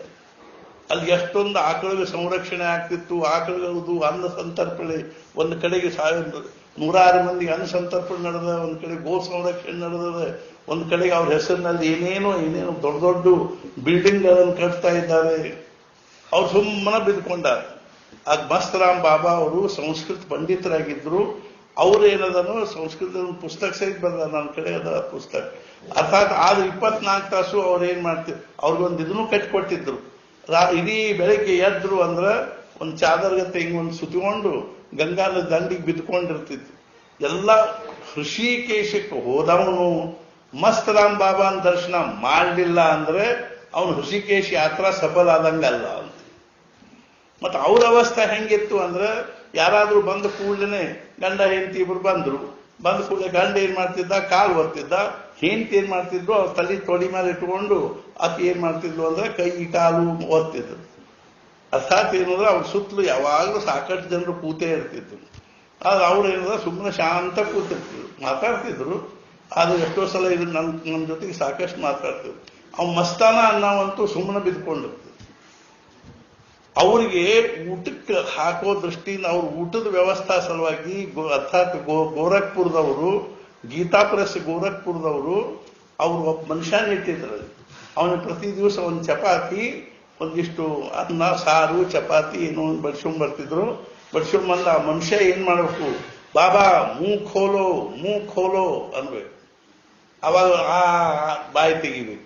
ಅವಾಗ ಇವ್ರು ಒಂದು ತುತ್ತು ಇಡ್ಬೇಕು. ಬಾಬಾ ಚಬಾವ್ ಅಂತ ಹೇಳ ಮತ್ತೆ ಬಾಯಿ ಮುಚ್ಚಬೇಕು. ಮತ್ತೆ ಬಾಬಾ ಮೂ ಖೋಲೋ. ಒಂದು ಚಪಾತಿ ತಿನ್ನಿಸ್ಲಿಕ್ಕೆ ಅವ್ರಿಗೆ ಕನಿಷ್ಠ 1/2-3 ತಾಸು ಹಿಡಿತು.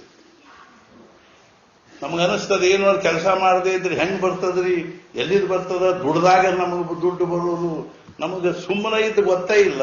ಹಿಂಗಾಗಿ ನಮಗೇನದ ಅಂದ್ರೆ ಇದ ನಮಗೆ ಅನಿಸ್ತದೆ. ಅರ್ಥಾತ್ ಏನು ಅಂದ್ರೆ ಸುಮ್ಮನೆ ಇರ್ತೀವಿ. ಇನ್ನೊಬ್ರು 35 ವರ್ಷ ಒಂದು ಹಾಸಿಗೆ ಮೇಲೆ ಕೂತವ್ರು ಎದ್ದಿದ್ದು. ನಾವು ಇದಕ್ಕೆ ಹೋದಾಗ, ಭಾವನಗರಕ್ಕೆ ಹೋದಾಗ ಅಲ್ಲಿ 8-10 ಕಿಲೋಮೀಟರ್ ಮೇಲೆ ಚಿತ್ರ ಅಂತ ಒಂದು ಊರದ, ಅಲ್ಲಿಗೆ ಹೋಗಿದ್ವಿ. ಗೋಖಲೆ ಅವ್ರು ಕರ್ಕೊಂಡು ಹೋಗಿದ್ರು ನಮ್ಮನ್ನ. ಅಲ್ಲಿ ಹೋಗದ ನೋಡ್ತೀವಿ, ಒಂದು ಗಾದಿ ಮೇಲೆ ಒಬ್ರು ಕೂತ್ಕೊಂಡಿದ್ರು. ಸುಮ್ಮನೆ ಕೂತ್ಕೊಂಡಾರ ಅವ್ರು. ಅಲ್ಲಿ ಅವ್ರಿಗೆ ಬರೋ ಜನರಿಗೆ ದರ್ಶನಕ್ಕೆ ಅನುಕೂಲ ಆಗಲಿ ಅಂತ ದೊಡ್ಡದೊಂದು ಹಾಲ್ ಕಟ್ಟಿದ್ರು. ಅವ್ರದೇ ಸುಮ್ಮನೆ ಒಂದ್ ಕಡೆಗೆ ಆ ಗಾದಿ 27 ವರ್ಷದ ಹಿಂದಿನ ಗಾದಿ ಅದು. ಆ ಗಾದಿ ಮೇಲೆ ಎದ್ದೇ ಇಲ್ಲ ಅವರು. ಆಮೇಲೆ ಅವ್ರಿಗೆ ಏನಪ್ಪ ಆಹಾರ ಏನು ಅಂದ್ರೆ ಒಂದು ಚಮಚೆ, ಯಾವಾಗಲೇ ಒಂದು ಚಮಚೆ ಮೋಸಂಬಿ ರಸ, ಒಂದು ಚಮಚೆ ಸಂತ್ರಿ ಹಣ್ಣಿನ ರಸ ಹಾಕಬೇಕು. ಅಷ್ಟ ಅವ್ರೇನು ಕುಡಿಬೇಕು ಮತ್ತು ಕೂಡ್ಬೇಕು. ಯಾವುದೂ ಏನೂ ದೇಹ ಧರ್ಮ ಏನಿಲ್ಲ. ಮಲ ಮೂತ್ರ ಅದು ಇದು ಉಗುಳು ನುಂಗುದು ಬಾರದು ಏನೂ ಇಲ್ಲ. ಅಗದಿ ಮೈಮ್ಯಾಲ ನರಿವೆಲ್ಲ ಕಮಟಾಗಿ ಇದುವಾಗಿ ಹೋಗ್ಬಿಟ್ಟಿತ್ತು. ಆದ್ರೆ ಅವರು ಸಹಿತ ಅಗದಿ ಬಳಕ್ ಎದರಲ್ಲೇ ಜೀವಂತಿದ್ದಾರೆ ಅವರು ಅಂತ. ಅರ್ಥಾತ್ ಏನು ಶ್ವಾಸೋಚ್ಛ್ವಾಸ ಎಲ್ಲ ಬರೋಬ್ಬರಿ ಅದು. ಅದು ಹೆಂಗೆ ಜೀವಂತಿದ್ದಾರೆ.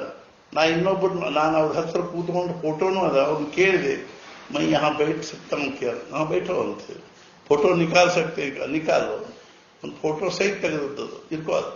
ಅವ್ರು ಇನ್ನೊಬ್ರು ನೋಡಿದ್, ನಾವು ಬಡೋದಾಗ ಹೋದಾಗ ನಾನೊಂದು ಹಾಸ್ಪಿಟಲ್ ಅಡ್ಮಿಟ್ ಮಾಡಿದ್ರು. ಒಂದು ದಿವಸದ ಪೂರ್ತಕ್ಕೆ ಹಾರ್ಟ್ ಇದ್ರ ಸಲ ತೋರಿಸ್ಲಿಕ್ಕೆ ಹೋಗಿದ್ವಿ.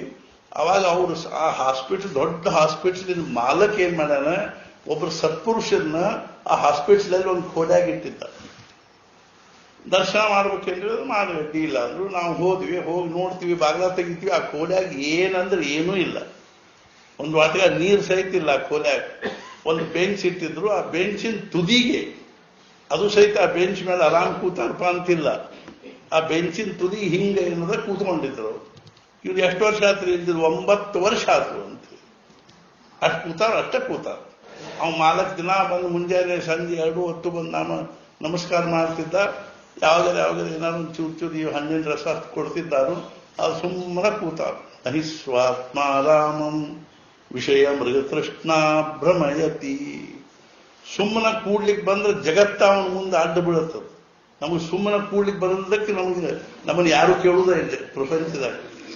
ಯಾಕಂದ್ರೆ ಎಲ್ಲರೂ ಸುಮ್ಮನೆ ಕೂಡದೇ ಇರೋರು ಎಲ್ಲರೂ ಇರ್ತಾರೆ, ಒಬ್ಬರಿನ್ನೊಬ್ಬರು ಯಾರು ಕೇಳಿದ್ರು. ತಾತ್ಪರ್ಯ ಏನು ಅಂದ್ರೆ ಮನುಷ್ಯನ ಸ್ವಾಭಾವಿಕ ಪ್ರವೃತ್ತಿಯು ಆನಂದದ ಕಡೆಗೆ ಇರುತ್ತದೆ. ಅದು ಎಷ್ಟರೇ ಇದು ಕಠಿಣದ ಅಂದ್ರೆ ಇದು ನಮಗೆ ಅದನ್ನು ತಿಳ್ಕೊಳ್ಳೋದೇ ಕಠಿಣದ. ನಮ್ಮ ಖರೇ ಆನಂದದ ಕಡೆಗೆ ಹೋಗಲಿಕ್ಕೆ ನಾವು ಏನ್ ಮಾಡಬೇಕು ಅನ್ನೋದೇ ನಮ್ಗೆ ಗೊತ್ತಾಗೋದು. ಅದಕ್ಕಾಗಿ ನಾವು ಅಂತರ್ಮುಖ ಆಗದ ಹೊರತು ಬೇರೆ ಏನೂ ಅದಕ್ಕೆ ಉಪಾಯ ಇಲ್ಲ ಅಂತ. ಆನಂದವೆಂದರೆ ಪೂರ್ಣ ಸಮಾಧಾನ ಅಥವಾ ಅಭಂಗ ಶಾಂತಿ. ಮನುಷ್ಯನು ಶ್ರೀಮಂತನಾಗಿರಲಿ ಅಥವಾ ಬಡವನಾಗಿರಲಿ, ಪಂಡಿತನಾಗಿರಲಿ ಅಥವಾ ಪಾಮರನಾಗಿರಲಿ, ಪುರುಷನಾಗಿರಲಿ ಅಥವಾ ಸ್ತ್ರೀಯಾಗಿರಲಿ, ರೋಗಿ ಭೋಗಿ ಅಥವಾ ಯೋಗಿಯೇ ಆಗಿರಲಿ, ಸಮಾಧಾನಕ್ಕಾಗಿ ಪ್ರಯತ್ನಶೀಲನಾಗಿರುತ್ತಾನೆ. ಹೀಗಿದ್ದರೂ ಕೂಡ ಜಗತ್ತಿನಲ್ಲಿ ಬಹುಸಂಖ್ಯ ಜನರಿಗೆ ಆ ಸಮಾಧಾನವು ಪ್ರಾಪ್ತವಾಗಿಲ್ಲವೆಂದು ತಿಳಿದು ಬರುತ್ತದೆ. ವಿಜಾಪುರ ಜಿಲ್ಲಾದಾಗ 5 ಮಂದಿ ಇದ್ದಾರಲ್ಲ, ಭೋಗಿ, ರೋಗಿ, ಯೋಗಿ, ಜೋಗಿ, ತ್ಯಾಗಿ ಅಂತ 5 ಮಂದಿ ಅವರು. ಅರ್ಥಾತ್ ಒಬ್ಬೊಬ್ರು ಒಂದೊಂದು ನಮೂನಿ ದೊಡ್ಡ ಸತ್ಪುರುಷರೆಲ್ಲರೂ. ಅರ್ಥಾತ್ ಮಹಿಪದ್ದಾಸರು ಯೋಗಿ ಇದ್ರವರು. ಅದೇ ರೀತಿಯಾಗಿ ಇವರೇನಿದ್ದಾರಲ್ಲ ಅವರು ರುಕ್ಮಿಣಿ ಪಂಡಿತರು, ರುಕ್ಮಾಂಗದ ಪಂಡಿತರು, ಅವರು ರೋಗಿಯಾಗಿದ್ರು. ಅದೇ ರೀತಿಯಾಗಿ ಜಕ್ಕಪ್ಪಯ್ಯ ಜೋಗಿ ಆಗಿದ್ರು. ಹೀಗೆ ಒಬ್ಬರು ರೋಗಿ, ಭೋಗಿ, ಯೋಗಿ, ತ್ಯಾಗಿ, ಜೋಗಿ ಅಂತ ಅವ್ರು ಒಬ್ಬೊಬ್ರು ಒಂದೊಂದು ಸತ್ಪುರುಷ, ಎಲ್ಲರೂ ವಿಲಕ್ಷಣ ಅವಸ್ಥಾದಲ್ಲಿದ್ದಾರೆ. ಆಮೇಲೆ ಇವರಿಗೆ ಮಹಿಪದ್ದಾಸರಿಗೆ ಅವರು ಶಾನುಂಗ ಮತ್ತು ಶಾನುಂಗಿ ಅನ್ನೋರು ಇದ್ರು, ಅಣ್ಣ ತಂಗಿ ಇಬ್ಬರು. ಅವ್ರು ಶಾನುಂಗಿ ವಿಜಾಪುರದಲ್ಲೇ, ವಿಜಾಪುರ ಆದಿಲ್ ಶಾಹಿ ದರ್ಬಾರ್ದಾಗ ಮಹಿಪದ್ದಾಸರು ಬಹಳ ದೊಡ್ಡ ಹುದ್ದೆದಲ್ಲಿದ್ದವು. ಅವ್ರು ದಿನ ಮೇಣೆದಲ್ಲಿ ಹೋಗ್ತಿದ್ರು ಇದಕ್ಕೆ ದರ್ಬಾರಕ್ಕೆ ಹೋಗ್ಬೇಕಾದ್ರೆ. ಇವ್ರು ಶಾನುಂಗಿ ಮುಸಲ್ಮಾನರು, ಅವರಿಬ್ರು ಅಣ್ಣ ತಂಗಿ. ಆದ್ರೆ ವಿಲಕ್ಷಣ ಅವಸ್ಥಾದಲ್ಲಿ ಆ ಶಾನುಂಗಿ ಸಮಾಧಿ ಅದ ನೋಡ್ರಿ, ಅಲ್ಲಿ ರಸ್ತೆ ಮಗ್ಗಲಿಗೆ ಅವ್ರ ಸಮಾಧಿ ಅದ. ನಾವು ಹೋದಾಗೆಲ್ಲ ಹೋಗಿರ್ತೀವಿ ಅಲ್ಲಿ. ಅರ್ಥಾತ್ ಏನು ಅಂದ್ರೆ ಅವರು ಎಲ್ಲೇ ಕೂತಿರ್ಬೇಕು, ಅವ್ರು ಏನಾರೇ ಕರೆದು ಏನಾರೇ ಅಂದ್ರ ಮುಗ್ದ ಹೋದವ್ರ ಕತಿ. ಹಿಂಗಾಗಿ ಮಂದಿ ಎಲ್ಲ ಹೆದರ್ ಬಿಡ್ತಿದ್ರು ಅವ್ರು. ಅಲ್ಲಿ ಅವ್ರು ಶಾನುಂಗಿ ಕೂತಾರಂದ್ ಕೂಡ ಹಿಂಗಾಚಿ ಹೋಗ್ತಿದ್ರು. ಒಂದ್ ದಿವ್ಸ ಮಹಿಪದ್ದಾಸರು ತಮ್ಮ ಇದ್ರೊಳಗೆ ಕೂತ್ಕೊಂಡು ಹೊಂಟಿದ್ರು, ಮೇಣಿದಾಗ ಕೂತ್ಕೊಂಡು ಹೊಂಟಾಗ ಇವರು ಶಾನುಂಗಿ ಅಲ್ಲೇ ಕೊತ್ತಳೆ, ಅದು ಹಿಂದ ಇದರ ಕೋಟೆ ಮಗ್ಗಲಿಗೆ ಕೊತ್ತಳೆ ಇರ್ತಿಲ್ಲ, ಕೊತ್ತಳೆದ ಗಾಡಿ ಮೇಲೆ ಕೂತಿದ್ರು ಅವರಿಬ್ರು, ಅಣ್ಣ ತಂಗಿ ಇಬ್ರು ಮಕ್ಕಳೇ ಇರ್ತಿದ್ರು ಯಾವಾಗಲೂ. ಶಾನುಂಗಿ ಕೂತಿದ್ರು, ಇವ್ರು ಹೊಂಟಿದ್ರು. ಇವ್ರು ನೋಡಿ ಬಾಯಿಲಿ ಅಂತ ಕರೆದ ಕೂಡಲೇ ಇವರು ಯಾರು ಹಂಗ ಕರೆದ ಕೂಡಲೇ ಅವ್ರ ಕಡೆ ಲಕ್ಷ ಕೊಡಲ್ಲ, ಹೋಗ್ಲಿಕ್ಕೆ ಶಕ್ಯನೇ ಇಲ್ಲ. ಕರೆದ ಕೂಡಲೇ ಇಳಿದ್ರು, ಹೋದ್ರು, ನಮಸ್ಕಾರ ಮಾಡಿದ್ರು. ಎಲ್ಲಿ ಹೊಂಟಿ? ನಾವು ಆದಿಲ್ ಶಾಹಿ ದರ್ಬಾರಕ್ಕೆ ಹೊಂಟಿವಿ ಅಂದ ಕೂಡಲೇ ಅದು ಕೈ ಕಡೆ ನೋಡಿ, ಅದೇನು ಕೈಯಾಗಿಂದೇ ಇಲ್ಲ, ಅದು ಅವರು ರಾಜನ ಮುದ್ರಾ, ಅದಿಲ್ಲದ ಒಳಗೆ ಹೋಗ್ಲಿಕ್ಕೆ ಬರಂಗಿಲ್ಲ. ಕೊಡಿಲ್ಲ ಅಂದ್ರು. ಅಲ್ಲಿ ಇಸ್ಕೊಂಡ್ರು, ಹಿಂದೆ ಒಗದು ಬಿಟ್ರು ಕೊತ್ತಳೆ ಒಳಗೆ.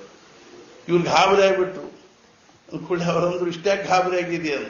ಇಲ್ಲ, ಅದೆಲ್ಲ ಒಳಗೆ ಹೋಗ್ಲಿಕ್ಕೆ ಬರಂಗಿಲ್ಲ. ಅವ್ರು ಶಾನುಂಗಿ ಹೇಳಿದ್ರು, ಜಿಗಿ ಕೆಳಗೆ ಅದು. ಅವ್ರು ಜಿಗದವ್ರನ್ನ ಒಂದು ಬಗಸಿ ತುಂಬ ತಗೊಂಡು ಬಂದ್ರು, ಇದರಿಂದ ಯಾವ ಹುಡುಕೋ ಅಂತ ಹೇಳಿದ್ರು. ಅವಾಗ ಅವ್ರು ಸಾಷ್ಟಾಂಗ ನಮಸ್ಕಾರ ಹಾಕಿದ್ರು.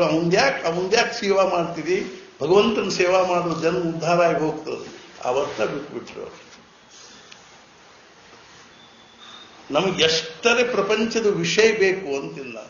ಒಂದು ಆನಂದಕ್ಕಾಗಿ, ಒಂದು ಸಮಾಧಾನಕ್ಕಾಗಿ, ಒಂದು ಸುಖಕ್ಕಾಗಿ ಎಷ್ಟು ವಿಷಯಗಳನ್ನು ನಾವು ಸಂಗ್ರಹ ಮಾಡಬೇಕು, ಎಷ್ಟು ವಿಷಯಗಳನ್ನು ಆಶ್ರಯಿಸಬೇಕು, ಎಷ್ಟರೇ ನಮ್ಮದು ಪರಾವಲಂಬಿ ಜೀವನದ ಅಂತ. ನಾನು ಆನಂದವಾಗಿದ್ದೀನಪ್ಪ, ನನಗೇನು ಅಥವಾ ದೇಹ ಧಾರಣೆ ಪೂರ್ತಕ್ಕೆ ಯಾರಿಗೂ ತಿನ್ಲಿಕ್ಕೆ ಬೇಡ ಅನ್ನೋದಿಲ್ಲ, ಉಣ್ಲಿಕ್ಕೆ ಬೇಡ ಅನ್ನೋದಿಲ್ಲ, ಮೈ ಮೇಲೆ ಬಟ್ಟೆ ಹಾಕೋ ಬೇಡ ಅನ್ನೋದಿಲ್ಲ. ಆದ್ರೆ ಅದು ಏನು ಅಂದ್ರೆ ಕ್ಷುದ್ವ್ಯಾಧಿಶ್ಚ ಚಿಕಿತ್ಸ್ಯತಾಂ ರಹರಹರ್ ಭಿಕ್ಷೌಷಧಂ ಭುಜ್ಯತಾಂ.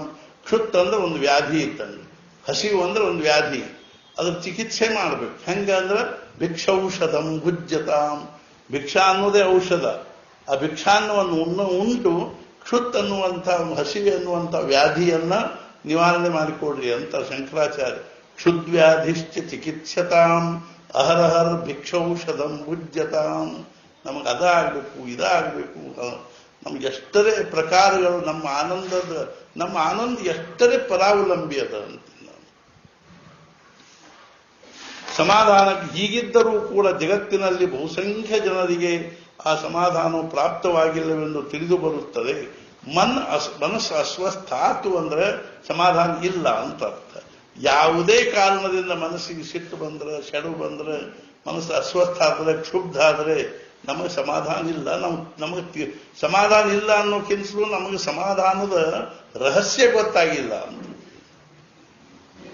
ಅವರ ಮಾರ್ಗವು ತಪ್ಪಿರುತ್ತದೆ ಎಂದೇ ತಿಳಿಯಬೇಕು. ಇದಕ್ಕೆ ಮುಖ್ಯ ಕಾರಣ ಯಾವುದರಲ್ಲಿ ಸಮಾಧಾನವು ಸಿಗಲು ಶಕ್ಯವಿಲ್ಲವೋ ಅದರಲ್ಲಿ ಅದನ್ನು ಸಂಪಾದಿಸುವ ಪ್ರಯತ್ನ ಮಾಡುತ್ತಿರುವುದರಿಂದಲೇ ಮನುಷ್ಯನ ಪರಿಶ್ರಮವೆಲ್ಲ ವ್ಯರ್ಥವಾಗುತ್ತದೆ. ಈ ಕಂಪನಿ ಒಳಗ ಮ್ಯಾಲಿನವ್ರು ತ್ರಾಸ ಕೊಡ್ತಾರಂತ ಬದಲು ಮಾಡಿ ಆ ಕಂಪನಿಗೆ ಹೋದ್ವಿ. ಆ ಕಂಪನಿಯೊಳಗೆ ಕೆಳಗಿನವ್ರು ತ್ರಾಸ ಕೊಡ್ಲಿಕ್ಕೆ ಹತ್ರು. ನಾನು ಹುಡುಗರು ಫೋನ್ ಮಾಡ್ತಾವೆ, ನಾನು ಈ ಕಂಪನಿ ಬಿಟ್ಟು ಇನ್ನೊಂದು ಕಂಪನಿಗೆ ಹೋಗ್ಬೇಕಂತ ಮಾಡಿದ್ರಿ, ಏನ್ ಮಾಡ್ಲಿ ಅಂತ. ನಾನು ಅವ್ರಿಗೆ ಹೇಳ್ತಿರ್ತೀನಿ, ಏನು ಅಂದ್ರೆ ಕರ್ಮಗಳನ್ನ ಬದಲು ಮಾಡಿ ಜೀವನದ ಪ್ರಶ್ನೆ ಬಗೆಹರಿಯಂಗಿಲ್ಲ. ಕರ್ತ ಬದಲಾಗ್ಬೇಕು. ಕರ್ತ ಬದಲಾಗ್ಬೇಕಂದ್ರೆ ಏನು ಅಂದ್ರೆ ಇವತ್ತಿನ ತನಕ ಯಾವ ನಾನು ಕರ್ತಾ ಇದ್ದೀನಿ ಅಂತ ನಾವು ಈ ಕರ್ಮ ಮಾಡಿವೋ ಅದ್ರ ಬದಲಿ ಭಗವಂತ ಕರ್ತಾ ಇದ್ದಾನ, ನಾನು ನಿಮಿತ್ತ ಮಾತ್ರ ಇದ್ದೀನಿ ಅಂತ ತಿಳ್ಕೊಂಡು ಆ ಕರ್ಮ ಮಾಡಿದ್ರೆ ಆ ಕರ್ಮನ ನಮಗೇನಾಗ್ತದೆ, ಚಿತ್ತ ಶುದ್ಧಿಗೆ ಸಾಧನೆ ಆಗ್ತದೆ ಮತ್ತು ಸಮಾಧಾನಕ್ಕೆ ಕಾರಣ ಆಗ್ತದೆ. ಅದರಲ್ಲಿ ಅದನ್ನು ಸಂಪಾದಿಸುವ ಪ್ರಯತ್ನ ಮಾಡುತ್ತಿರುವುದರಿಂದಲೇ ಮನುಷ್ಯನ ಪರಿಶ್ರಮವೆಲ್ಲ ವ್ಯರ್ಥವಾಗುತ್ತದೆ. ಪದಾರ್ಥವು ಸಮಾಧಾನ ಕೊಡುತ್ತದೆ ಎಂಬ ಶ್ರದ್ಧೆಯನ್ನು ಮನುಷ್ಯನು ಹೊಂದಿರುತ್ತಾನೆ. ಇವಾಗ ನಮಗೆ ಆ ಶ್ರದ್ಧಾ ಎಷ್ಟದೇ ಗಾಢ ಆಗಿದೆ ಅಂದ್ರೆ ಪದಾರ್ಥದ ಹೊರತು ಸಮಾಧಾನ ಇಲ್ಲ. ಸಮಾಧಾನ ಏನದನೋ ಪದಾರ್ಥದಿಂದನೇ ಸಿಗುವಂತಹದ್ದು, ವಸ್ತುವಿನಿಂದನೇ ಸಿಗೋದು, ವ್ಯಕ್ತಿಯಿಂದನೇ ಸಿಗೋದು, ಪರಿಸ್ಥಿತಿಯಿಂದನೇ ಸಮಾಧಾನ ಅನ್ನುವಂಥದ್ದು ಸಿಗ್ತದೆ. ಅದ್ರ ಬಗ್ಗೆ ನಮ್ಮ ಗಾಢ ಶ್ರದ್ಧೆ ಆಗಿಬಿಟ್ಟದು. ಶ್ರದ್ಧೆಯನ್ನು ಮನುಷ್ಯನು ಹೊಂದಿರುತ್ತಾನೆ. ಇಂತಹದೊಂದು ವಸ್ತು ತನಗೆ ಪ್ರಾಪ್ತವಾಯಿತೆಂದರೆ ಅದು ಸಮಾಧಾನ ಕೊಡುತ್ತದೆ ಎಂದು ಪ್ರತಿಯೊಬ್ಬರಿಗೂ ಅನಿಸುತ್ತೆ. ಏನಿಲ್ರಿ, ಒಂದು ಕಾರ್ ಒಂದು ತಗೊಂಡ್ಬಿಟ್ಟಿವಿ ಅಂದ್ರೆ ನೋಡ್ರಿ ಮಸ್ತ್ ಆದ್ವಿ ನೋಡ್ರಿ, ಆಮೇಲೆ ಏನು ಸಮಾಧಾನ. ಆ ಕಾರ್ ತಗೊಂಡ್ವಿ ಅಥವಾ ಕಾರ್ ತಗೊಂಡು ಕೂಡಲೇ ಏನು ಸಮಾಧಾನ ಇದೆ. ಅರ್ಥಾತ್ ಏನು ಅಂದ್ರೆ ಪ್ರಪಂಚದೊಳಗೆ ಎಲ್ಲಿ ಅಮೆರಿಕಕ್ಕೆ ಹೋದ್ವಿ ಅಂದ್ರೆ ಸಮಾಧಾನ ನೋಡ್ರಿ, ಆನಂದನ ಆನಂದ ಅಲ್ಲೇ. ಮತ್ತೆ ಇದ ಗಂಡ ಹೆಂಡತಿ ಅಲ್ಲಿ ಹೋಗಿರ್ತಾರೆ, ಇವರುವ ಮನಸ್ಸು ಅಲ್ಲಿ ಹೋದ್ರು ಸಹಿತ ಇವರುವ ಮನಸ್ಸು ಇಲ್ಲಿ ಎದಕ್ಕಾಗಿ ಜಗಳಾಡ್ತಿರ್ತಾರೋ ಅಲ್ಲಿ ಮತ್ತೊಂದು ಕಾಯಿ ಜಗಳಾಡ್ತಾರೆ ಅಷ್ಟೇ. ಅರ್ಥಾತ್ ಏನು ಅಂದ್ರೆ ಇಬ್ರು ಗಂಡ ಹೆಂಡತಿ ಇಬ್ರು ಇದಕ್ಕೆ ಹೋಗಿದ್ರು ಪ್ಯಾರಿಸಿಗೆ. ಎದಕ್ಕಂದ್ರೆ ಬ್ಯಾಡ್ಮಿಂಟನ್ ಆಡ್ಲಿಕ್ಕೆ ಪ್ಯಾರಿಸಿಗೆ ಹೋಗಿದ್ರು. ಹೋಗಿ ಅಲ್ಲಿ ಬ್ಯಾಡ್ಮಿಂಟನ್ ಆಡುವತ್ನಾಗ ಇಬ್ರು ಕಾಫಿ ಕುಡ್ಕೋತ ಕೂತಾಗ ಯಾವುದೋ ಮಾತಿಗೆ ಜಗಳ ಹತ್ತಿದ ಕೂಡಲೇ ಅದು ಎಲ್ಲಿ ತನಕ ಹೋತು ಅಂದ್ರೆ ಡೈವರ್ಸ್ ಆಯ್ತು. ಪ್ಯಾರಿಸ್ಗೆ ಹೋದ್ರು ಅಷ್ಟ, ಸ್ವಿಟ್ಜರ್ಲೆಂಡ್ಗೆ ಹೋದ್ರು ಅಷ್ಟ, ಮತ್ತೊಂದಕ್ಕೆ ಹೋದ್ರು ಅಷ್ಟ. ಇದ ಮನಸ್ಸು ಈ ಹುಡುಗಂದ ಗಂಡಂದ ಮನಸ್ಸು ಅಲ್ಲಿರೋದು, ಹೆಂಡತಿ ಮನಸ್ಸು ಅಲ್ಲಿರೋದು. ಅನ್ಬೇಕು ಇಲ್ಲೇನು ಎದಕ್ಕೆ ಜಗಳಾಡ್ತಿರ್ತಾರೋ ಅಲ್ಲಿ ಮತ್ತೊಂದು ವಸ್ತುವಿಗಾಗಿ ಜಗಳಾಡ್ತಿರ್ತಾರೋ. ಆದ್ರಿಂದ ಏನಾಗ್ಲಿಕ್ಕೆ ಶಕ್ಕಿಲ್ಲ ಅಂದ್ರೆ ಇಲ್ಲಿ ಸಮಾಧಾನ ಇದ್ದವ್ರು ಎಲ್ಲಾದ್ರೂ ಸಮಾಧಾನದೇ ಇರ್ತಾರೆ. ಇಲ್ಲಿ ಸಮಾಧಾನ ಯಾರಿಗೆ ಇರ್ಲಿಕ್ಕೆ ಬರಂಗಿಲ್ವೋ ಅಲ್ಲಿ ಎಲ್ಲಿ ಹೋದ್ರೂ ಸಮಾಧಾನ ಆಗ್ಲಿಕ್ಕೆ ಶಕ್ಕಿಲ್ಲ. ಮನುಷ್ಯನ ಸಮಾಧಾನ ಯಾವುದರ ಮೇಲೆ ಅವಲಂಬಿಸಿಕೊಂಡಿರುತ್ತದೆಯೋ ಅಂಥ ಅಸಂಖ್ಯ ವಸ್ತುಗಳು ಈ ಜಗತ್ತಿನಲ್ಲಿ ಇರುತ್ತವೆ. ಮಾರ್ಕೆಟ್ನಾಗ ಹೋಗ್ತಾರೆ, ಒಂದು ವಸ್ತು ಗಂಡ ತಗೋಂತಾನ, ಒಂದು ವಸ್ತು ಏನ್ ತಗೋಂತಾಳ, ಅದ್ರಾಗ ಅಲ್ಯಾಕ್ ತಗೋತೀರಿ, ಇದನ್ನ ತಗೊಳ್ರಿ, ಇದನ್ಯಾಕ್ ತಗೋತೀರಿ, ಅದಕ್ಕೆ ತಗೊಳ್ರಿ ಅಂತ ತಿಳ್ಕೊಂಡು ಅರ್ಥಾತ್ ಏನದ ಹಿಂಗೆ ಒಟ್ಟು ಪ್ರತಿಯೊಬ್ಬರದು ಆ ವಸ್ತುಗಳೇ ಸಮಾಧಾನ ಕೊಡ್ತಾವೆ ಅನ್ನುವಂಥದ್ದು. ಆ ಎಲ್ಲ ವಸ್ತುಗಳಲ್ಲಿ ಅಪೇಕ್ಷೆ ಪಟ್ಟವುಗಳೆಲ್ಲ ಒಮ್ಮೆಲೆ ಯಾವ ಮನುಷ್ಯನಿಗೂ ಸಿಗಲು ಸಾಧ್ಯವಿಲ್ಲ. ಅರ್ಥಾತ್ ಇನ್ನು ಎಲ್ಲ ವಸ್ತುಗಳಲ್ಲಿ ಅಪೇಕ್ಷೆ ಪಟ್ಟವುಗಳೆಲ್ಲ ಎಲ್ಲಿ ಸಿಗ್ತಾವ ನಾವು? ಅಥವಾ ಬೇಕೆನಿಸಿದ ಎಲ್ಲ ವಸ್ತುಗಳು ಪ್ರಾಪ್ತವಾಗಿಯೂ ಕೂಡ ಯಾವ ಮನುಷ್ಯನೂ ಪೂರ್ಣ ಸಮಾಧಾನಿ ಆಗಲಾರನು. ಬೇಕನ್ಸಿರೋ ಎಲ್ಲಾ ವಸ್ತುವನ್ನು ನಾವು ತನ್ನ ಮನ್ಯಾಗ ಒಪ್ಕೊಂಡ್ರು ಸಹಿತ ಅದರಾಗಿಂದ ಏನಾಗ್ಲಿಕ್ಕೆ ಶಕ್ತಿಲ್ಲ ಅಂದ್ರೆ ಸಮಾಧಾನ ಅನ್ನೋದು ಹೊರಗಿನ ವಸ್ತು ವ್ಯಕ್ತಿ ಪರಿಸ್ಥಿತಿಯನ್ನು ಅವಲಂಬಿಸ್ಕೊಂಡು ಇಲ್ಲ ಇಲ್ಲ ಇಲ್ಲ ದಿನ ಇನ್ನೊಂದ್ಸಲ ಜಪ ಮಾಡೋದು ನಾವು. ಸಮಾಧಾನವು ಹೊರಗಿನ ಪರಿಸ್ಥಿತಿಯನ್ನು ಅವಲಂಬಿಸಿಕೊಂಡು ಇರುವುದಿಲ್ಲ. ಸಮಾಧಾನವು ಹೊರಗಿನ ವಸ್ತು ವ್ಯಕ್ತಿ ಪರಿಸ್ಥಿತಿಯನ್ನು ಅವಲಂಬಿಸಿಕೊಂಡಿರುವುದಿಲ್ಲ. ಸಮಾಧಾನವು ಹೊರಗಿನ ವಸ್ತು ವ್ಯಕ್ತಿ ಪರಿಸ್ಥಿತಿ ಅದು ಮನಸ್ಸಿನಾಗ ಉಳಿಬೇಕಲ್ಲ ಗಟ್ಟಿಯಂಗೆ. ಈ ದಿಶೆಯಲ್ಲಿ ಸಮಾಧಾನ ಹೊಂದಿದ ಮನುಷ್ಯನು ಈವರೆಗೆ ಕಂಡು ಬಂದಿಲ್ಲ. ಇವತ್ತಿನ ತನಕ ಜಗತ್ತಿನೊಳಗೆ ಯಾವನು ಅರ್ಥಾತ್ ಏನು ಅಂದ್ರೆ ಪೌರಾಣಿಕದ ಆದ್ರೆ ಅದು ಖರೆಯದನೋ ಸುಳ್ಳದನೋ ಇರ್ಕೋವಲ್ಕ, ಆದ್ರೆ ಪೌರಾಣಿಕದ ದೃಷ್ಟಾಂತ ಅನ್ನುವಂಥದ್ದು ಆದ್ರೂ ಹೇಳಿಬಿಡ್ತೀನಿ. ಏನು ಅಂದ್ರೆ ಯಯಾತಿ ಅಂತ ಒಬ್ಬ ಸಮ್ರಾಟ್ ಇದ್ ನಮ್ಮ ದೇಶದಲ್ಲಿ. ಅರ್ಥಾತ್ ಮಹಾಭಾರತದಲ್ಲಿ ಬರ್ತದೆ, ಇದ್ರೊಳಗೆ ಬರ್ತದೆ, ಭಾಗವತದಲ್ಲಿ ಬರ್ತದೆ. ಯಯಾತಿ ಅನ್ನುವಂಥ ಒಬ್ಬ ದೊಡ್ಡ ಸಮ್ರಾಟ್ ಇದ್ದ, ಏಕಚಕ್ರಾಧಿಪತಿ. ಅವನ ಆಯುಷ್ಯ ತುಂಬ ತನ್ನ ಇಂದ್ರಿಯಗಳು ಶಿಥಿಲಾಗಿ ತಿನ್ಲಿಕ್ಕೆ ಬದಲ್ದಂಗಾಗಿ, ಅವಾಗ ಬೇರೆ ಹಲ್ಲಿನ ಸೆಟ್ ಹಾಕ್ಸೋತಿದ್ದಿಲ್ಲ, ಕಿವಿ ಮಷಿನ್ ಇದ್ದಿದ್ದಿಲ್ಲ, ಚಶ್ಮಾ ಇದ್ದಿದ್ದಿಲ್ಲ. ಅಂದ ಬಳಕೆ ಏನವ ಇವೆಲ್ಲ ಜೀರ್ಣ ಆಗೋ ತನಕಾನು ಅನುಭವಿಸಿ ಅನುಭವಿಸಿ ಅನುಭವಿಸಿ ಅವನು ವೃದ್ಧ ಆದ. ಕಣ್ಣು ಕಾಣಿಸಂಗಿಲ್ಲ, ಕಿವಿ ಕೇಳಿಸಂಗಿಲ್ಲ, ಹಲ್ಲೆ ಬಾಯಲ್ಲಿ ತಿನ್ಲಿಕ್ಕೆ ಬರಂಗಿಲ್ಲ ಅನ್ನುವಂಥ ಪರಿಸ್ಥಿತಿ ಬಂದಾಗ ಭಯಂಕರ ದುಃಖ ಆಗ್ಲಿಕ್ಕೆ ಅವನಿಗೆ ಸಮಾಧಾನ ಆಗವಲ್ತು. ಅರ್ಥಾತ್ ಏನು ಅಂದ್ರೆ ಅವೆಲ್ಲ ತಿಂದು ತಿಂದು ತಿಂದು ಮನುಷ್ಯನಾಗ ಅವೆಲ್ಲ ವಾಸನ ಎಷ್ಟರೇ ಪ್ರಬಲ ಆಗಿದ್ದು ಅಂದ್ರೆ ಅದು ಬೇಕು, ಇದು ಬೇಕು, ಅದು ಬೇಕು, ಇದು ಬೇಕು. ನಾವು ಮುದುಕರು ನೋಡ್ತಿರ್ತೀವಿ, ರಾತ್ರಿ ಬ್ಯಾಡ್ ಅಂದ್ರು ಜುಣಕಾ ಭಕ್ರಿ ತಿನ್ನುವುದು, ಹೊಡೆ ಜಾಡಿಸೋದು, ಮುಂಜಾನೆ ಅರ್ಥಾತ್ ತ್ರಾಸ ಆಗುವುದು. ನಾನು ನಿಮ್ಗೆ ಎಷ್ಟು ಸಲ ಹೇಳ್ತೀನಿ ಜುಣಕಾ ಭಕ್ರಿ ತಿನ್ಬ್ಯಾಡ್ರಿ ಅಂತ ಹೇಳಿದ್ರು ಸಹಿತ ಇಲ್ಲ, ಒಂದು ಸ್ವಲ್ಪ ಹಾಕು ಅಂತಾರೆ, ತಿಂತಾರೆ, ಪ್ರಕೃತಿ ಕೆಡಿಸೋತಾರೆ. ಅವ ಯಯಾತಿ ಎಲ್ಲ ಉಪಭೋಗ ಮಾಡಿ ಮಾಡಿ ಮಾಡಿ ಇನ್ನೇನು ಆ ದೇಹದಿಂದ ಉಪಭೋಗ ಮಾಡಿ ಬರಂಗಿಲ್ಲ ಅಂತ ಆದ ಕೂಡಲೇ ಅವನಿಗೆ ಸಮಾಧಾನ ಆಗಲಿಲ್ಲ. ಇನ್ನೂ ವಾಸನ ಜಾಗೃತನಾಗಿತ್ತು. ಅವಾಗ ಅವನ ಮಗನಿಗೆ ಹೇಳಿದ, ಪುರು ಅಂತ ಅವನ ಮಗ, ಅವನಿಗೆ ಹೇಳಿದ, ಇಬ್ಬರು ಮಕ್ಕಳು ಅವು ಅರ್ಥಾತ್ ಒಬ್ಬ ಮಗ ಕೊಡಂಗಿಲ್ಲ ಅಂತ, ಒಬ್ಬ ಮಗ ಕೊಡ್ತೀನಂದ. ನಿನ್ ಯೌವನ ಕೊಡ್, ನನಗೆ ಇನ್ನೂ ಅಷ್ಟು ಬಹಳ ದಿವಸ ನನಗೆ ವಿಷಯ ಸೇವನೆ ಮಾಡ್ಬೇಕನ್ನೋ ಅಪೇಕ್ಷೆ ಆದ, ನಿನ್ ಯೌವನ ಕೊಡು ಅಂದ. ಅವಂದ ಅಪ್ಪ ಮತ್ತೇನ್ ಮಾಡ್ತೀಯ, ಅಪ್ಪನ ಆಜ್ಞೆ ಹೆಂಗ್ ಮೀರೋದು, ಮತ್ತೆ ಇನ್ನೊಂದು ಸ್ವಲ್ಪ ದಿವಸ ಅನುಭವಿಸೋಲ್ಲಕ್ಕಂತ ತಿಳ್ಕೊಂಡು ತನ್ನ ಯೌವನವನ್ನು ಅವನಿಗೆ ಕೊಟ್ಟು ಅವನ ವಾರ್ಧಕ್ಯವನ್ನು ತಗೊಂಡು ತಾನು ಒಂದ್ ಕಡೆ ಮುಪ್ಪಾಗಿ ಮೂಲ್ಯಾಗಿ ಬಿದ್ದ. ಅವ ಮತ್ತೆ ಅನೇಕ ವರ್ಷಗಳವರೆಗೆ ಆಯುಷ್ಯ ಬಹಳ ಇರ್ತಿತ್ತು. ಹಿಂಗಾಗಿ ಮತ್ತೆ ಅನೇಕ ವರ್ಷಗಳವರೆಗೆ ವಿಷಯಗಳನ್ನು ಅನುಭವಿಸಿದ, ಆದರೂ ಸಮಾಧಾನ ಆಗಲಿ. ಅವಾಗ ಅವನಿಗೆ ಜ್ಞಾನ ಆತ್ ನೋಡ್ರಿ. ಅವಾಗ ಅವನಿಗೆ ಅನಿಸ್ತೇನು ಅಂದ್ರೆ ಇನ್ನು 1000 ವರ್ಷ ಅನುಭವಿಸಿದ್ರು ಇದೇನು ಆಗುವಂತಹದ್ದಲ್ಲ ಅಂತನಿಸಿ ಅವಾಗ ಅವ ಏನಂದ ಅಂದ್ರ, ಅರ್ಥಾತ್ ನಜಾತು ಕಾಮ ಕಾಮಾನಾಂ ಉಪಭೋಗೇನ ಶಾಮ್ಯತೆ. ಈ ಪ್ರಪಂಚದ ವಿಷಯಗಳು ಉಪಭೋಗ ಮಾಡಿ ಶಮನಾಗುವಂಥವಲ್ಲ. ನಜಾತು ಕಾಮ ಕಾಮಾನಾಂ ಉಪಭೋಗೇನ ಶಾಮ್ಯತೆ. ಉದಾಹರಣೆ ಹೇಳ್ತಾನೆ, ಹವಿಷ ಕೃಷ್ಣವರ್ತಮೇವ ಭೂಯೇವಾಭಿವರ್ಧತೆ. ನಾವು ಅಗ್ನಿಯನ್ನು ಪ್ರಜ್ವಲಿಸಲು ತುಪ್ಪ ಹಾಕೋತ ಹೋದ್ವಿ ಅಂದ್ರೆ ಅದನ್ನ ಆರ್ತದೇನ್ರಿ, ಅದು ಮತ್ತಿಷ್ಟು ಹೆಂಗ್ ಪ್ರಜ್ವಲಿಸ್ತದನು ಹಂಗ ವಿಷಯಗಳಲ್ಲಿ ವಾಸನಾ ಜಾಗೃತ ಆತು. ಅದಕ್ಕೆ ನಾವು ವಿಷಯವನ್ನು ಕೊಟ್ಟಿವಿ, ಅದು ಮತ್ತೆ ಜಾಗೃತ ಆಗ್ತದೆ, ಮತ್ತೆ ಜಾಗೃತ ಆತು, ಮತ್ತೆ ವಿಷಯ ಕೊಟ್ಟಿವಿ. 5 ಪ್ರಕಾರದ ವಿಷಯಗಳನ್ನು 5,000 ಪ್ರಕಾರ ಮಾಡಿಟ್ಟಾರೆ. ಅವು ಎಲ್ಲವುಗಳನ್ನು ನಾವು ಎಷ್ಟೇ ಸೇವನೆ ಮಾಡಿದ್ರು ಅದರೊಳಗಿಂದ ನಮಗೆ ಸಮಾಧಾನ ಆಗ್ಲಿಕ್ಕೆ ಶಕ್ಕಿಲ್ಲ. ಆವಾಗ ಅವನು ಕೊನೆಗೆ ಈ ಮಾತು ಹೇಳಿ ಆ ಪುರುಗೆ ಹೇಳಿದ, ನನ್ನ ವಾರ್ಧಕ್ಯವನ್ನು ನನಗೆ ಕೊಟ್ಟು ಬಿಡಪ್ಪ, ನಿನ್ನ ಯೌವಂತು ಅಂತ ಹೇಳಿ ಅವನಿಗೆ ಆಶೀರ್ವಾದ ಮಾಡಿದ. ಹಂಗೇನದ ಅಂದ್ರೆ ಹತ್ತಿರವಿರುವುದಿಲ್ಲ ಅಲ್ಲಿವರೆಗೆ ಅದರ ವಿಷಯದಲ್ಲಿ. ಈ ದಿಶೆಯಲ್ಲಿ ಸಮಾಧಾನ ಹೊಂದಿದ ಮನುಷ್ಯನು ಈವರೆಗೆ ಕಂಡು ಬಂದಿಲ್ಲ. ಅದೂ ಅಲ್ಲದೆ ವಸ್ತು ಎಲ್ಲಿಯವರೆಗೆ ನಮ್ಮ ಹತ್ತಿರವಿರುವುದಿಲ್ಲವೋ ಅಲ್ಲಿಯವರೆಗೆ ಅದರ ವಿಷಯದಲ್ಲಿ ಅತ್ಯಂತ ಆಕರ್ಷಣೆ ಅನಿಸುತ್ತದೆ. ಅದು ವಸ್ತು ನಮ್ಮ ಹತ್ತಿರ ಇಲ್ಲೇ ಇರುವಾಗ ಅದರ ಬಗ್ಗೆ ನಮಗೆ ಅತ್ಯಂತ ಆಕರ್ಷಣೆ. ಆದ್ರೆ ಆ ವಸ್ತು ನಮ್ಮ ಸ್ವಾಧೀನದಲ್ಲಿ ಬಂದ ಬಳಕ ಅರ್ಥಾತ್ ಮುಂದೆ ಅದರ ಆಕರ್ಷಣೆ ಹೋಗಿಬಿಡ್ತದೆ. ಮರಾಠಿ ಒಳಗೆ ಹೇಳ್ತಾರೆ, 9 ದಿವಸ ಮದುವೆ ಮಾಡ್ಕೊಂಡು 9 ದಿನದಾಗ ಮುಗೀತು ಅದ್ರ ಹೋದ್ ಕಥಿ ಅಂತ ಹೇಳ್ತಾರೆ. बेलसर ಹೇಳ್ತಿದ್ರು, हे डोळे उघडून जर प्रपंच केला 1 वर्ष त्यात काहीच नाही हे कळून येतं. ಕಣ್ಣು ತೆಗೆದ ಪ್ರಪಂಚ ಮಾಡಿದ್ರೆ 1 ವರ್ಷ ಅದ್ರೊಳಗೆ ಏನಿಲ್ಲ ಅಂತ ತಿಳ್ಕೊಂಡು ಕಂಡು ಬರ್ತದೆ. ಕಣ್ಣು ಮುಚ್ಚಿ ಪ್ರಪಂಚ ಮಾಡಿದ್ರೆ ಆಯುಷ್ಯ ತುಂಬ ಆದ್ರೂ ಕಂಡು ಬರಂಗಿಲ್ಲ ಅಂತ. ಯಾವುದೇ ವಸ್ತು ಸ್ವತಃ ಅಪೂರ್ಣವಾಗಿರುವುದರಿಂದ ಅದನ್ನು ಅನುಭವಿಸಿದಂತೆ ಅದರಲ್ಲಿ ಸುಖ ಕೊಡುವ ಶಕ್ತಿಯು ಕಡಿಮೆಯಾಗುತ್ತಾ ಹೋಗುತ್ತದೆ. ಅರ್ಥಾತ್ ಏನಂತ ಒಂದು ಹುಡುಗ ಒಂದು ಹುಡುಗಿ, ಅರ್ಥಾತ್ ಅವರಿಬ್ಬರದು ಮನೋಭಾವನೆ ಏನಿರ್ತದೆ ಅಂದ್ರೆ, ಈಕಿನ ಮದುವೆ ಮಾಡಿಕೊಂಡು ಈ ಹುಡುಗಿನ ಮದುವೆ ಮಾಡಿಕೊಂಡ್ರೆ ನನಗೆ ಸುಖ ಆಗ್ತದೆ. ಆ ಹುಡುಗಿನ ಏನ್ ಮನೋಭಾವನೆ ಇರ್ತದೆ, ಈ ಹುಡುಗನ ಮದುವೆ ಮಾಡಿಕೊಂಡ್ರೆ ನನಗೆ ಸುಖ. ಅಂದ್ರೆ ಇಬ್ಬರು ದುಃಖಿಗಳಂತ ಅರ್ಥ. ಇಬ್ಬರು ಅಪೂರ್ಣನೇ. ಎರಡೂ ಅಪೂರ್ಣಗಳನ್ನು ಸೇರಿಸಿ ಒಂದು ಪೂರ್ಣ ವಸ್ತು ಮಾಡಬೇಕು ಅಂದ್ರೆ ಹೆಂಗೆ ಶಕ್ಯ? ಅದು ಮತ್ತಿಷ್ಟು ಅವು ಅಪೂರ್ಣನ ಹಾಕೋತ ಹೋಗುವೆ ಹೊರತು, ಅರ್ಥಾತ್ ನೈಸರ್ಗಿಕವಾಗಿಯೂ ಅವು ಅಪೂರ್ಣ ಹಾಕೋತ ಹೋಗ್ತಾವನೆ ಹೊರತು ಪೂರ್ಣ ಅಂತ ಆಗುವಂತಹದ್ದು ಶಕ್ಯ ಇಲ್ಲ.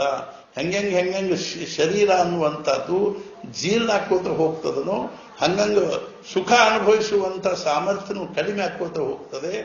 ಆವಾಗ ಯಾವುದೇ ವಸ್ತು ಅಪೂರ್ಣ ಶಕ್ತಿಯು ಕಡಿಮೆಯಾಗುತ್ತಾ ಹೋಗುತ್ತದೆ. ಅಂದರೆ ಅದರ ಆಕರ್ಷಣೆಯೂ ಇಲ್ಲದಂತಾಗುತ್ತದೆ. ನಮ್ಮ ಸಹಜ ತಲೆಯಾಗಿ ಏನ್ ಬಂತು ಅಂದ್ರ, ಮುದುಕ ಮುದುಕಿನೂ ಎಷ್ಟು ಪ್ರೀತಿಲಿ ಇರ್ತಾರಲ್ಪ, ಏನಂತದ್ದು ಆಕರ್ಷಣೆ ಇರ್ತದಂದ್ರೆ, ಮುದುಕ ಮುದುಕಿ ಮದುವೆ ಆದ ಬಳಕ ಇಬ್ಬರು ಜೊತೆಗೇನೆ ಬೆಳಕೋತ ಬಂದಿರೋದ್ರಿಂದ ಇಬ್ಬರದು ಏನು ಅದ್ರ ಮುಖದಲ್ಲಿ ಬದಲಾವಣೆ ಹಾಕೋತ ಬರ್ತದೆ ಶರೀರದಲ್ಲಿ, ಅದನ್ನ ಇಬ್ರು ಒಪ್ಪಿಗೋತ ಹೋಗ್ತಾರೆ. ಗಂಡನ ಶರೀರದ ಒಂದು ರಚನೆ ಹೆಂಗ್ ಬದಲಾಕೋತ ಹೋದ ಕೂಡಲೇ ಮಾರಿ ಒಂದು ನಮೂನೆ ಆಗ್ತದೆ, ಕೈಕಾಲು ಒಂದು ನಮೂನೆ ಆಗ್ತವೆ. ಅದನ್ನ ಹೆಂಡತಿನೂ ಸ್ವೀಕಾರ ಮಾಡ್ತಾಳೆ. ಹೆಂಡತಿ ಮಾರಿ ಬದಲಾಗೋದು ಅಥವಾ ಅಕ್ಕಿಯೊಳಗೆ ಏನು ವ್ಯತ್ಯಾಸ ಆಗೋದನ್ನ ಗಂಡನೂ ಸ್ವೀಕಾರ ಮಾಡಿರ್ತಾನೆ. ಹಿಂಗಾಗಿ ಒಬ್ರಿಗೊಬ್ರು ಚಲೋನ ಅನ್ಸೋತ್ ಹೋಗ್ತಾರೆ, ಚಂದ ಅನ್ಸೋತ್ ಹೋಗ್ತಾರೆ, ಕಡಿತನಕಾದ್ರು ಚಂದ ಅನ್ಸೋತ್ ಹೋಗ್ತಾರೆ. ಆದ್ರಿಂದ ಇದು ಆಕರ್ಷಣೆ ಏನು ಕಡಿಮೆ ಆಗೋದಿಲ್ಲ ಅಂತ ಆ ಭಾವದಲ್ಲೇನೆ ಅವ್ರಿಗೆ ಆಕರ್ಷಣೆ ಆಗ್ತದೆ. ಏನ ಮಾರಿ ಅಷ್ಟ ವಿಕೃತ ಆಗಿದ್ರು ಸಹಿತ ಆ ಭಾವದಲ್ಲೇನೆ ಹೆಂಡತಿಗೆ ಮಾರಿ ಚಲೋ ಅನ್ನಿಸ್ತದೆ. ಅರ್ಥಾತ್ ಏನು ಅಂದ್ರೆ, ಹೆಂಡತಿ ಮಾರಿ ಅಷ್ಟ ವಿಕೃತ ಆಗಿದ್ರು ಗಂಡನಿಗೆ ಆ ಮಾರಿ ಚಲೋ ಅನ್ನಿಸ್ತದೆ. ನಾವು ಒಬ್ರು ಗಂಡ ಹೆಂಡತಿ ನೋಡಿದ್ವಿ, 70-75 ವರ್ಷ ಇಬ್ರು ಎಷ್ಟು ಪ್ರೀತಿ ಮಾಡ್ತಿದ್ರು ಒಬ್ರನ್ನೊಬ್ರು ಅಂತಂದ್ರೆ, ಗಂಡ ಹೆಂಡತಿ ಜೊತೆಗೆ ಇರ್ತಿದ್ರು. 75-80 ವರ್ಷ ಇಬ್ಬರಿಗೂ ಅಗದಿ ಪ್ರೀತಿ ಮಾಡ್ತಿದ್ರು ಒಬ್ರನ್ನೊಬ್ರು. ಆ ಗಂಡ ಏನದ ಹೆಂಡತಿಗೆ ಪಲ್ಯ ಹಚ್ಕೊಡ್ಬೇಕು, ಇದನ್ನ ಮಾಡ್ಬೇಕು, ಎಲ್ಲಾ ದೃಷ್ಟಿಯಿಂದಲೂ ರಾತ್ರಿ ಏನದ ಗಂಡ ಹಾಸಿಗೆ ಹಾಸಬೇಕು, ಇಬ್ಬರದು ಜೊತೆಗೆ ಹಾಸಿಗೆ ಹಾಕಿಬಿಡ್ಬೇಕು. ನಾವು ಅಲ್ಲೇ ಇದ್ವಿ ಹತ್ರ. ಅವಾಗ ನಮಗೆ ಆಶ್ಚರ್ಯ ಆಗ್ಬೇಕು. ನಾನು ಸೈಕಾಲಜಿಕಲಿ ವಿಚಾರ ಮಾಡಿದೆ, ಹೆಂಗಪ್ಪ ಇಬ್ರು ಒಬ್ರನ್ನೊಬ್ರು ನೋಡ್ಕೊಂಡು ಹೆಂಗ್ ಪ್ರೀತಿಲಿ ಇರ್ತಾರಂದ್ರ, ಬೆಳ್ಕೊಂಡು ಹೋದಂಗ ಆ ದೇಹದಲ್ಲಿ ಆಗೋ ವಿಕಾರಗಳನ್ನು ಸಹಿತ ಅವ್ರು ಸ್ವೀಕಾರ ಮಾಡ್ಕೋತ ಹೋಗ್ತಾರೆ. ಹೆಂಡತಿ ಮಾರಿ ಹಿಂಗಾಗಿದೆ, ಇರ್ಲಿ ಬಿಡು ಮತ್ತೆ ನಮ್ಮ ಹೆಂಡತಿನ ಇದ್ದಾಳ ಅಂತಕೊಂಡು ಅವರು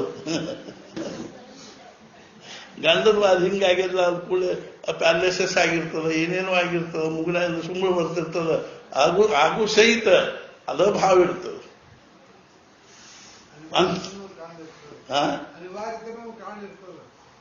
ಅನಿವಾರ್ಯಕ್ಕಿಂತನೂ ಅನಿವಾರ್ಯ ಇದ್ರೆ ಏನಾಗ್ಬಿಡ್ತಂದ್ರ, ಅನಿವಾರ್ಯ ಇತ್ತು ಅಂದ್ರ ನಾವಡ್ತ ಬಾಯ್ಕೋ ಪ್ರಮಾಣ ಆಗ್ಬಿಡ್ತದೆ. ಅನಿವಾರ್ಯ ಇತ್ತು ಅಂದ್ರ ಅವ್ರು ಬರೀ ಆಕಿದ್ ಯೋಗಕ್ಷೇಮ ನೋಡು ಪೂರ್ತಿ ಕಷ್ಟ ಆಗಿಬಿಡ್ತದೆ. ಪ್ರೇಮ ಪ್ರೀತಿ ಉಳಿ ಬರುವುದಿಲ್ಲ ಅನಿವಾರ್ಯತೆಯಲ್ಲಿ. ಒಬ್ರಿಗೊಬ್ರು ಅವ್ರ ಆಲಂಬನ ಭಾವ ಬರ್ತದೆ. ಒಬ್ರಿಗೊಬ್ರಿಗ ಆಲಂಬನ. ಮುದುಕ ಗಂಡ ಎಷ್ಟ ಏನಾರೇ ವಿಪರೀತ ಆಗಿರುವಲ್ಲ, ಇವನ್ ಬಿಟ್ಟು ನನಗೆ ಆಧಾರ ಏನು ಅನ್ನುವಂಥ ಭಾವ. ಹೆಂಡತಿ ಎಷ್ಟ ವಿಪರೀತ ಆಗಿದ್ರು ಒಂದು ಅನ್ನ ಧುಣ್ಕಾರಿ ಮಾಡಿ ಹಾಕ್ತಾರಲ್ಪ, ನಡಿ ಅರ್ಥ ಆಗಿರ್ತಂದು ಭಾವ. ಗಂಡನಿಗೆ ಹಿಂಗ್ ಒಂದು ಅನಿವಾರ್ಯತೆ ನೀವು ಹೇಳುವುದು ಬರೋಬ್ಬರಿನ ಅದ. ಅನಿವಾರ್ಯತೆನೂ ಅಲ್ಲ, ಅನುಭವಿಗಳಿಗೆ ಗೊತ್ತಾಗ್ತದೆ. ನಾವು ನಡಕ ತಲೆ ಹಾಕಿ ಬರ್ತೇವೆ.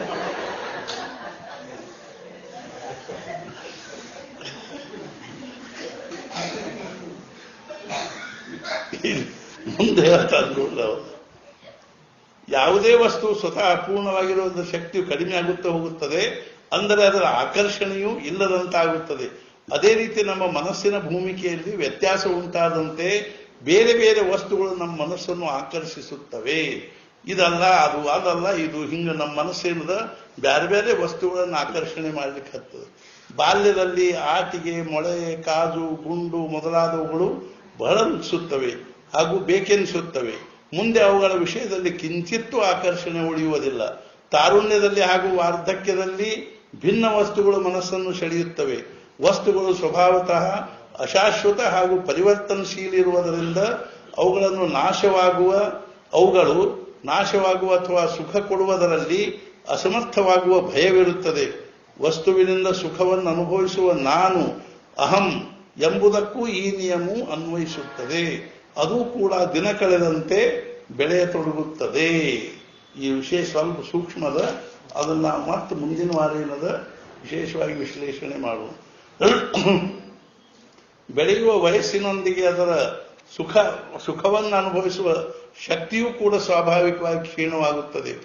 ಆದರೂ ಕೂಡ ವಸ್ತುವಿನ ಹವ್ಯಾಸವು ಮನುಷ್ಯನನ್ನು ಸ್ವಸ್ಥವಾಗಿ ಇರಿಸಲಾರದು. ಆದ್ದರಿಂದ ಹೊಸ ಹೊಸ ವಸ್ತುಗಳನ್ನು ಸಂಪಾದಿಸುವ ಪ್ರಯತ್ನದಲ್ಲಿ ತನ್ನ ಹತ್ತಿರವಿರುವ ವಸ್ತುವಿನ ವಿಷಯದಲ್ಲಿ ಅವನಿಗೆ ಸಹಜವಾಗಿ ದುರ್ಲಕ್ಷ್ಯವಾಗುತ್ತದೆ. ಆದರೆ ಅತ್ಯಂತ ಮಹತ್ವದ ವಿಷಯವೆಂದರೆ ಅನುಭವಿಸುವ ನಾನು ಅಂದರೆ ಅಹಂ ಉಪಸ್ಥಿತವಿರುತ್ತದೆ. ಅನುಭವಿಸಬೇಕಾದ ವಸ್ತು ಕೂಡ ಹತ್ತಿರವಿರುತ್ತದೆ. ಆದರೆ ಆ ವಸ್ತುವಿನ ಉಪಭೋಗಕ್ಕೆ ಬೇಕಾದ ಪರಿಸ್ಥಿತಿ ಅನುಕೂಲವಿಲ್ಲದೆ ಇದ್ದರೆ ಆ ವಸ್ತುವಿನಿಂದ ಸುಖ ಪಡೆಯಲು ಸಾಧ್ಯವಾಗುವುದಿಲ್ಲ. ತಾತ್ಪರ್ಯವೇನೆಂದರೆ, ಯಾವ ರೀತಿ ವಸ್ತು ಹತ್ತಿರವಿಲ್ಲದಿದ್ದರೆ ಸಮಾಧಾನ ಪ್ರಾಪ್ತವಾಗುವುದಿಲ್ಲವೋ ಅದೇ ರೀತಿ ವಸ್ತು ಹತ್ತಿರವಿದ್ದರೂ ಸಮಾಧಾನ ಪ್ರಾಪ್ತವಾಗಲಾರದು. ವಸ್ತು ನಮ್ಮ ಹತ್ತಿರವಿರಬಹುದು ಅಥವಾ ಇಲ್ಲದಿರಬಹುದು. ಈ ಎರಡೂ ಅವಸ್ಥೆಗಳಲ್ಲಿ ಅದರ ಮೂಲಕ ನಮಗೆ ಖಂಡಿತವಾಗಿ ಸುಖ ಸಿಗುವುದೆಂದು ಹೇಳಲಾಗುವುದಿಲ್ಲ. ಆದ್ದರಿಂದ ವಸ್ತುವಿನಲ್ಲಿ ಸಮಾಧಾನಕ್ಕೆ ಅವಕಾಶವಿಲ್ಲವೆಂದು ನಿಸ್ಸಂಶಯವಾಗಿ ಇದು ನಮ್ಮ ಮನಸ್ಸಿನ ಗಟ್ಟಿ ಕೂತ್ಕೋತ ಹೋಗಿ, ಮನಸ್ಸಿನ ಇಳ್ಕೋತ ಹೋಗಿ. ಹೊರಗಿನ ಪದಾರ್ಥ ಎಷ್ಟು ನಮಗೆ ಇವತ್ತು ರುಚಿಕರ ಅನ್ನಿಸ್ಲಿ ಅಥವಾ ಅದು ನಮಗೇನಪ್ಪ ಅಂದ್ರೆ ಸುಖ ಕೊಡುವಂತಹದ್ದಾಗಿರ್ಲಿ, ಯಾವುದ್ರೊಳಗೆ ಸುಖ ಅದನ್ನು ಅದರೊಳಗೆ ಹಿತ ಇಲ್ಲ, ಯಾವುದ್ರೊಳಗೆ ಹಿತ ಅದನ್ನು ಅದ್ರೊಳಗೆ ಸುಖ ಇಲ್ಲ ಅನ್ನೋದನ್ನು ನಾವು ಮನಸ್ಸಿನ ತಂದ್ಕೊಳ್ಳಿಕ್ಕೆ ಬರಬೇಕು. ವಸ್ತುಗಳು ಇಂದ್ರಿಯಗಳಿಗೆ ಗೋಚರವಾಗುತ್ತವೆ, ಆದ್ದರಿಂದ ಅವುಗಳಿಗೆ ದೃಶ್ಯವೆಂದು